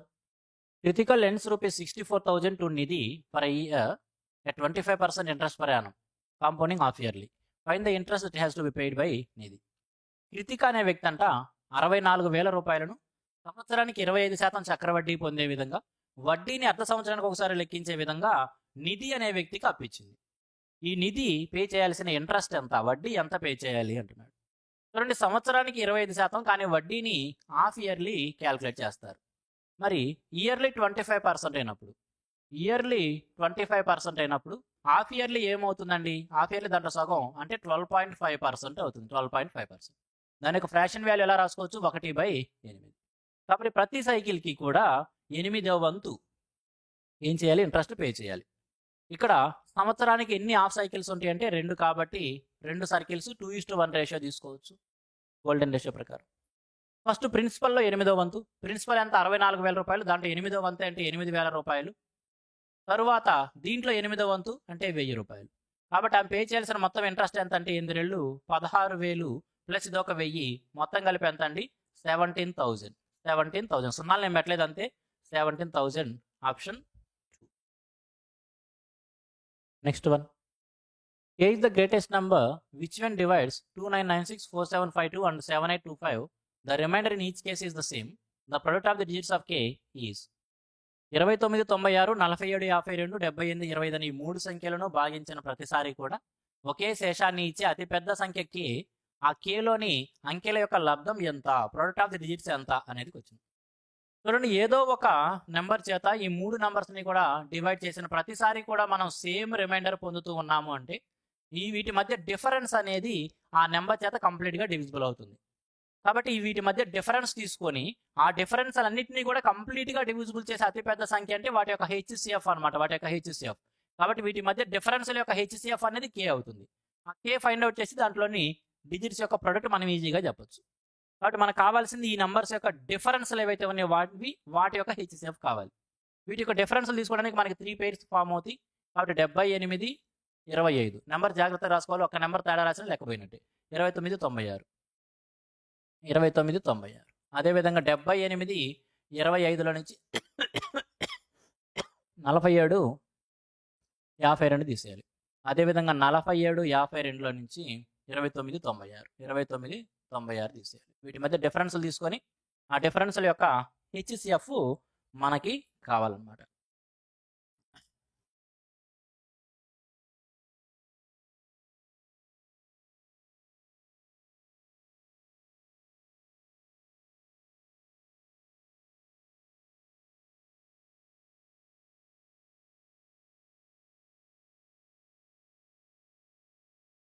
ఓకే, వీటి యొక్క హెచ్సిఎఫ్ కావాలి. వీటి యొక్క హెచ్సిఎఫ్ తీసుకోవడానికి ఇది ఈవెన్ నెంబర్ కూడా దీన్ని స్ప్లిట్ చేస్తున్నా. దీన్ని స్ప్లిట్ చేసుకుంటాను. 4తో పోయింది కదా ఖచ్చితంగా. 4 4 4 16 10 4 16 15 అంటే 4 3 12 30 అంటే 4 9 439 439 ఏళ్ళు పోయిద్దా? 439 4 ఏళ్ళు 2839 ఏళ్ళు 210 9 273 సరిపోయిద్ది. ఎస్, 439 ఏళ్ళు ఇది. 439 ఇంటూ 7. అదేవిధంగా ఇక్కడ కూడా దీన్ని 439 కాబట్టి దాటి వెళ్ళిపోయాం కదా. 11 టైమ్స్ 439 ఇంటూ 11 9 8 17 4 2 తీసి సరిపోయిద్ది. 6 తీసి 11 యొక్క మల్టిపుల్. కాబట్టి ఇప్పుడు మనకు కావాల్సిన హెచ్సిఎఫ్ ఏంటండి? 439. ఆ కే యొక్క వాల్యూ ఎంత? 439. మనం చెప్పాల్సిన ఆన్సర్ ఏంటి? దానిలో డిజిట్స్ ఏవైతే ఉన్నాయో వాటి యొక్క ప్రొడక్ట్ అనమాట. వాటి యొక్క ప్రొడక్ట్ 4 12 12 9 108. ఆ 108 మనకు కావాల్సిన ఆన్సర్ ఆప్షన్ 4. మంచిగా వచ్చినండి, కొద్దిగా టైం స్పెండ్ చేయించింది. Next one. Kavitha has deposited ₹4,000 with the bank for 2 years at 6.25% simple interest per annum. What will be the total amount that Kavita will receive at the end of 2-year term? Kavita had deposited ₹4,000 with the bank for 2 years at 6.25% simple interest per annum. కవిత అనే వ్యక్తి 4,000 రూపాయలను సంవత్సరానికి 6.25% simple interest పొందే విధంగా 2 సంవత్సరాల కాలానికి బ్యాంకులో deposit చేసింది. What will be the total amount that Kavitha will receive at the end of 2-year term? 2 సంవత్సరాల కాలం చివరిలో ఆ కవిత పొందే మొత్తం అమౌంట్ ఎంత? టోటల్ అమౌంట్ అంటున్నాడు. అమౌంట్ అంటే ప్రిన్సిపల్ ప్లస్ ఇంట్రెస్ట్ రెండు కలిపింది అనమాట అమౌంట్ అంటే. ఆమె పెట్టుబడి ఏదైతే పెట్టిందో లేదా ఇన్వెస్ట్మెంట్ చేసి 4,000 దానిపైన ఆమె పొందే వడ్డీ. సంవత్సరానికి 6.25% చొప్పున 2 సంవత్సరాల్లో ఆమె పొందే వడ్డీ ఎంత అంటే దానికి డబల్ అండి. అంటే 12.5% ఆమె వడ్డీ పొందుతుంది. 12.5%. కాబట్టి 4,000 రూపాయలతో పాటుగా దాంట్లో 12.5% కావాలనుకుంటే 12.5 1/8 వంతుగా చూడొచ్చు. కాబట్టి దాంట్లో 1/8 వంతు ఆమె ఇంట్రెస్ట్ పొందిద్ది. లేదా డైరెక్ట్గానే మనం తీసుకోవచ్చు. 12.5% ఆఫ్ ది అక్కడ 1% 40 కాబట్టి అలానే సరే తీసుకోవచ్చు. ఎలా తీసుకోవచ్చు? 12.5% ఇంటూ 1% ఎంత అంటే ఇక్కడ 40 కాబట్టి 40తో మల్టిపుల్ చేసుకుంటే 124 500 అలా అయినా సరే తీసుకోవచ్చు. లేదా 1/8 వంతు 500 రూపాయలు కాబట్టి అలా అయినా సరే తీసుకోవచ్చు. 4,000 రూపాయలు ప్రిన్సిపల్ ప్లస్ 5,000 రూపాయలు ఇంట్రెస్ట్ మొత్తం కలిపి ఆమె 4,500 రూపాయలు అమౌంట్ని పొందుతుంది. Very simple question. The area of the square is 81x² plus 72x plus 16. Find the measure of the each side of the square. ఒక చతురస్రం యొక్క వైశాల్యం 81x² plus 72x plus 16 అంట. అటువంటిప్పుడు దాని యొక్క ప్రతి భుజం యొక్క పొడవు ఎంత అంటాడు. స్క్వేర్ యొక్క ఏరియా ఎలా వస్తుందండి? స్క్వేర్ యొక్క ఏరియా సైడ్ని స్క్వేర్ చేసుకుంటే వస్తుంది a స్క్వేర్. కాబట్టి వాడు ఇచ్చింది 81x² ఏదైతే ఉందో 81x² ప్లస్ 72x ప్లస్ 16 అనేది ఏదో ఒక నెంబర్ యొక్క స్క్వేర్ అనమాట. దాన్ని మనం అర్థం చేసుకోగలగాలి. చూస్తూనే మనం అర్థం చేసుకోవచ్చు. దీన్ని 9x యొక్క హోల్ స్క్వేర్గా రాసుకోవచ్చు. ప్లస్ దీన్ని 2 ఇంటూ 9x ఇంటూ 4గా రాసుకోవచ్చు. ప్లస్ 16నేమో మనము 4 యొక్క స్క్వేర్గా రాసుకోవచ్చు. చూడండి, a square plus 2ab plus b square 9 18 14 72x సరిపోయింది. కాబట్టి ఇది మొత్తం ఏమైందండి? a స్క్వేర్ అనేది దేనికి సమానం అంటే 9x ప్లస్ 4 యొక్క హోల్ స్క్వేర్కి సమానం. అప్పుడు మనం side a is equal to 9x plus 4. Side అనేది 9x ప్లస్ 4. ఇన్ని స్టెప్స్ రాయాల్సిన అవసరం లేదు. మనం డైరెక్ట్గా సింప్లిఫై చేయొచ్చు. అది మన క్యాపబిలిటీ మీద ఆధారపడి ఉంటుంది. నేను రాసుకుంటే నేను చేసుకున్నట్టు ఉంటుంది కాబట్టి మీకు అర్థం అవ్వాలి కాబట్టి నేను ఒక 4 స్టెప్స్ రాసి చూపిస్తాను. మీరు అర్థం చేసుకుంటే స్టెప్స్ తగ్గించుకోండి. 9x ప్లస్ 4 మన ఆన్సర్. 9x ప్లస్ 4 ఆప్షన్ 3 చూడండి. 2తో మల్టిపుల్ చేస్తే జస్ట్ ఇది 4 అవుతుంది. 9x plus 4 option 3. ఎందుకంటే ఈ 2 లోపల తీసుకెళ్ళి మల్టిపుల్ చేసినప్పుడు ఈ 2 క్యాన్సిల్ అయిపోయి 9x మిగులుతుంది. తర్వాత 2 2 4 కాబట్టి 9x ప్లస్ 4 అనేది మనకు కావాల్సిన ఆన్సర్ అవుతుంది.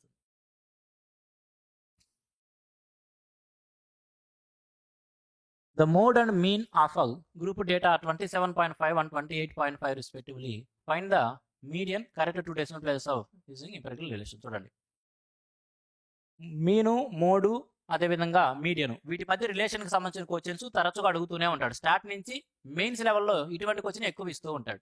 వాటి మధ్య రిలేషన్ రాసుకోండి, మీకు తెలవకపోతే తెలుసు, అందరికీ తెలిసే ఉంటుంది. Mode is equal to 3 median minus 2 mean. ఇది మోడ్కి, మీడియన్కి, మీన్కి మధ్య ఉన్న రిలేషన్ అనమాట. ఈ రిలేషన్ బేస్ చేసుకొని క్వశ్చన్స్ చాలా ఎక్కువగా అడుగుతూ ఉంటారు. వాటిలో ఏవైనా రెండు ఇచ్చి మరొకటి కనుక్కోమంటాడు. ఇక్కడ ఏమి ఇచ్చాడు మనకి? మోడు, మీను ఇచ్చాడు, మీడియన్ ఫైండ్ అవుట్ చేయాలి. మోడ్ ఎంత ఇచ్చాడు? 27.5. మోడ్ 27.5 ఇచ్చాడు. అది ఎలా వచ్చి ఉంటుందంటే 3 ఇంటూ మీడియన్ మైనస్ 2 మీన్ ద్వారా 2 ఇంటూ మీన్ ఎంత ఇచ్చాడండి? 28.5. మీన్ ఏమో 28.5 ఇచ్చాడు. ఈ 28.5 ట్వైస్ చేస్తే 57. ఇది తీసుకొచ్చేస్తే సమ్ చేసుకోవచ్చు. కాబట్టి 3 మీన్ ఈజ్ ఈక్వల్ టు దీనికి 57 యాడ్ చేయాలి. 57, 7, 64, 84.5. 84.5 డివైడెడ్ బై 3 రాసుకుంటే డైరెక్ట్గానే మనం మీన్ తీసుకోవచ్చు కదా. కాబట్టి డైరెక్ట్గానే మీన్ తీసుకోవచ్చు. మీన్ డైరెక్ట్గానే వస్తుంది. కొద్దిగా క్యాల్కులేటివ్ అబిలిటీ పెంచుకోండి. 3 రెళ్ళు 6, 24 అంటే 3 8 .3 రెళ్ళు దాకా వెళ్ళలేము, జస్ట్ 17 అట్లా వెళ్తూ ఉంటుంది. 28.17 అలా. కాబట్టి option 3 28.17.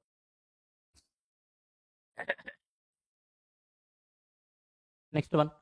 Let n be the least number which when divided by 15, 25, 35, 40 and 42, the remainder in each case is 1 and n is divisible by 271. What is the sum of the digits of n? n be the least number by which, చూడండి, 15, 25, 35, 40 and 42, the remainder in each case is 1.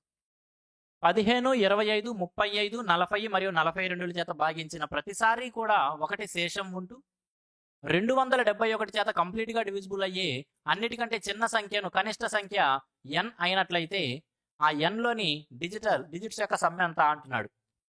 15, 25, 35, 40 మరియు 42 చేత divide చేసిన ప్రతిసారి కూడా ఒకటి శేషం ఉండాలి. అదేవిధంగా అది మాత్రం 271తో డివిజిబుల్ అయ్యే అతి చిన్న సంఖ్యని n అంటున్నాడు.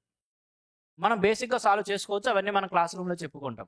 కానీ ఇక్కడ డైరెక్ట్గా ఎగ్జామ్ అప్రోచ్ ఎలా తీసుకోవచ్చు అంటే అదంతా చేస్తే ఖచ్చితంగా ఒక 2 minutes అన్నా పట్టింది ఎవరైనా సరే సాల్వ్ చేసినప్పుడు. చెక్ చేసుకుంటూ వెళ్ళాలి. 271 యొక్క మల్టిపుల్ రావాలి కాబట్టి k = 1, 2 అన్న పెట్టుకుంటూ చెక్ చేసుకుంటూ వెళ్ళాలి, ఎప్పుడు వచ్చిందో తెలియదు. కాబట్టి ఇక్కడ డివిజిబిలిటీ రూల్ ప్రకారం మీకు వచ్చి మనం సింప్లిఫై చేసుకోవచ్చు. గమనించండి, 15 చేత డివిజిబుల్ చేస్తే 1 మిగులుతుంది అన్నాడు. ఒకవేళ 1 కనుక ఆ నెంబర్లో లేకపోయి ఉంటే అప్పుడు అది 15 చేత కంప్లీట్గా డివిజిబుల్ అయి ఉండేది. 15 చేత డివిజిబుల్ అవుతుందంటే తప్పనిసరిగా 3 చేత కూడా డివిజిబుల్ అవుతుంది. 15 యొక్క మల్టిపుల్స్ అన్నిటికీ 3 అనేది ఫ్యాక్టర్గానే ఉంటుంది. ఎందుకంటే ఈ 15 ఏర్పడిందే 3 నుంచి కాబట్టి ఖచ్చితంగా 15 యొక్క ప్రతి మల్టిపుల్కి 3 అనేది ఫ్యాక్టర్గా ఉంటుంది. ఏదైతే n ఉందో దానిలో 1 గనక లేకపోయి ఉన్నట్టే దాని యొక్క విలువ 1 తగ్గించినట్లయితే అది 3 యొక్క ఏమై ఉండేది? మల్టిపుల్ అయ్యి ఉండేది, 3 చేత డివిజిబుల్ అయ్యి ఉండేది. కాబట్టి ఒకవేళ n-లోని డిజిటల్ యొక్క సమ్ అడిగాడు కాబట్టి ఆప్షన్స్లో కూడా n యొక్క డిజిటల్ సమ్మే ఇచ్చి ఉండాలి. ఇచ్చిన ఆప్షన్స్లో ఏటిలో నుంచి అయితే 1 తొలగించినప్పుడు మనము 3 యొక్క మల్టిపుల్ పొందుతామో అదే మన ఆన్సర్. 17లో నుంచి 1 తీసేస్తే 16 వస్తుంది. 16 అనేది 3 చేత డివిజిబుల్ కాదు కాబట్టి ఇది మన ఆన్సర్ కాదు. 14లో నుంచి 1 తీసేస్తే 13 వస్తుంది, 3 చేత డివిజిబుల్ అవుతుంది, అది కూడా మన ఆన్సర్ కాదు. 13లో నుంచి 1 తీసేస్తే 12 వస్తుంది, 12 అనేది 3 చేత డివిజిబుల్ అవుతుంది, అది మన ఆన్సర్. 18లో నుంచి 1 తీసేస్తే 17, అది 3 చేత డివిజిబుల్ కాదు. అంటే 4వ ఆప్షన్ ఎందుకు చెక్ చేస్తానంటే కొంతమందికి అనుమానం ఉంటుంది, ఒకవేళ అటువంటిది కూడా రెండోది ఇచ్చినట్లయితే అప్పుడు ఏం చేస్తామంటే ఖచ్చితంగా లెక్క సాల్వ్ చేయాల్సిందే. ఇక్కడ మనకి ఆ ప్రాబ్లం ఏమీ లేదు. ఎగ్జామ్లో ఈ విధంగా మనకి హెల్ప్ చేసే విధంగా ఆప్షన్స్ ఉంటే ఇలానే వెళ్ళిపోవచ్చు. ఓకే, మ్యాక్సిమం అలానే ఆప్షన్స్ ఇవ్వడానికి అవకాశం ఉంటుంది. కాబట్టి ఏం చెప్పొచ్చు? ఆప్షన్ 3 ఆన్సర్ అవుతుంది. Next one. If a man walks at 7/8 of his usual speed, he reaches his office 20 minutes late than the usual time. Find the usual time he takes in minutes. ఒక వ్యక్తి తన యొక్క సాధారణ వేగంలో 7/8 వంతు వేగంతో ప్రయాణించినట్లయితే ఆఫీస్కి 20 నిమిషాలు లేటుగా చేరుకుంటాడు. అతనికి సాధారణంగా పట్టే సమయం ఎంత అనేది క్వశ్చన్ అనమాట. చూడండి, అతను 7/8 వంతు వేగంతో వెళ్తున్నాడంటే స్పీడ్ రేషియో ఏమైంది? స్పీడ్ రేషియో అనేది 8తో వెళ్లాల్సింది 7తో వెళ్తున్నాడు. అటువంటిప్పుడు టైం రేషియో ఏమైంది? దాని యొక్క రెసిప్రోకల్ 7 పట్టాల్సింది 8 పట్టింది. 20 నిమిషాలు లేట్ అవుతున్నాడంటే అర్థమైంది 20 నిమిషాలు ఎక్కువ టైం తీసుకున్నాడే కదా. 7 పట్టాల్సింది 8 అంటే 1 ఎక్కువ పట్టింది. ఆ 1 ఎంతకు సమానం? 20 నిమిషాలు సమానం. అయితే యూజువల్గా పట్టేది 7, కాబట్టి ఏం చెప్పొచ్చు? 140 నిమిషాలు అనమాట. అతను సాధారణంగా 140 నిమిషాల సమయం పట్టింది. ఆప్షన్ 3. ఇదంతా కూడా రాయాల్సిన అవసరం లేదు, జస్ట్ ఫ్రాక్షన్ ఏదైతే ఉందో దాన్ని కూడా అర్థం చేసుకోవచ్చు. జనరల్గా 7 పట్టాల్సింది ఇప్పుడు 8 పట్టింది. ఆ 1 ఎంత అంటే 20 అన్నాడు, కాబట్టి మనకు కావాల్సింది 7 కాబట్టి 7 ఎంత అంటే 140 అని డైరెక్ట్గా తీసుకోవచ్చు. అర్థం చేసుకున్నాక అలా తీయచ్చు. ఒకవేళ మీరు ఇలా అలవాటు పడి ఉంటే ఇలా అయినా రాసుకోండి, తప్పే కాదు.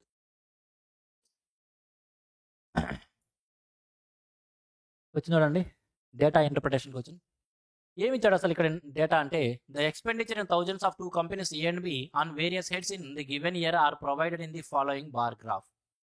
ఈ బార్ గ్రాఫ్లో ఏమి ఇచ్చాడంటే ఏ మరియు బి అనే 2 కంపెనీలకి సంబంధించి వివిధ మార్గాలలో అవి ఖర్చు పెడుతున్న ఖర్చులను వేలల్లో ఇచ్చాడు. ఓకే, ఈ రంగులు రెండు ఒకే రకంగా కనపడతాయండి, బ్లాక్ అండ్ వైట్ కాబట్టి. కలర్ అయితే డిఫరెంట్గా కనపడతాయి. ఫుల్ బ్లాక్లో ఉన్నదేమో ఏది, కొద్దిగా అక్కడక్కడ ప్యాచెస్గా ఉన్నదేమో బిది. ఫస్ట్ది ఏ, తర్వాత బిగా తీసేసుకోండి. ఆ విధంగా శాలరీ పైన ఏబి అనే కంపెనీస్ ఎలా ఖర్చు పెడుతున్నాయి, ట్యాక్స్ పైన ఏ మరియు బి అనే కంపెనీస్ ఎలా ఖర్చు పెడుతున్నాయి, ఆ ఎక్స్పెండిచర్స్ ఇచ్చాడు.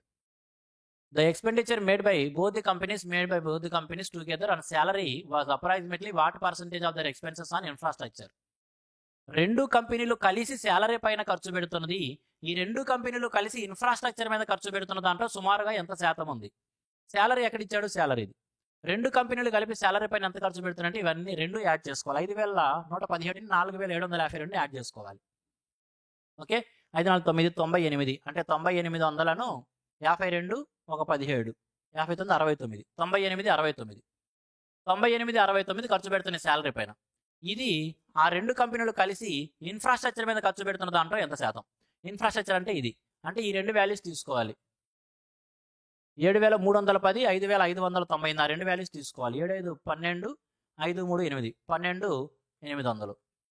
పక్కన కొరవలు 2 యాడ్ చేసుకుంటే ఎంత, 98 10 108 12 908 అనమాట. 12 908 98 10. పర్సంటేజ్ చెప్పాలండి, పర్సంటేజ్ చెప్పాలి కాబట్టి ఇంటూ 100 పెట్టుకుంటాము. ఇప్పుడు ఇది 12 908 13,000 అప్రాక్సిమేట్గా తీసుకున్నాను, ఎందుకంటే ఆప్షన్ చూస్తే మరీ క్లోజ్గా ఏమి లేవు, అన్ని చాలా దూరంలో ఉన్నాయి కాబట్టి అప్రాక్సిమేట్ వాల్యూకి వెళ్ళిపోతున్నాను. దీన్ని నేను 13,000గా తీసుకుంటున్నాను. ఎలా తీసుకుంటున్నాను, 13,000గా. దీన్ని నేను 13,000గా తీసుకుంటున్నాను. ఈ 98 69 అనే దాన్ని కావాలంటే మీరు 99గా తీసేసుకోవచ్చు, ఇబ్బంది లేదు. లేదా 98 70గా తీసుకోండి, కొద్దిగా దగ్గరగా వచ్చేట్టు బాగా క్లోజ్గా వచ్చే విధంగా 98 70గా తీసుకుని పోయేదే ఉంది. 2 zeros 2 0 తీసాను, 0 0 తీసాను, 13తో కొట్టేస్తే 13 ఏళ్ళు 91 70 పైన రావాలి. ఇంకా తర్వాత ఇంకేం ఆలోచించను కూడా. ఆప్షన్ 4 ఆన్సర్ అనమాట.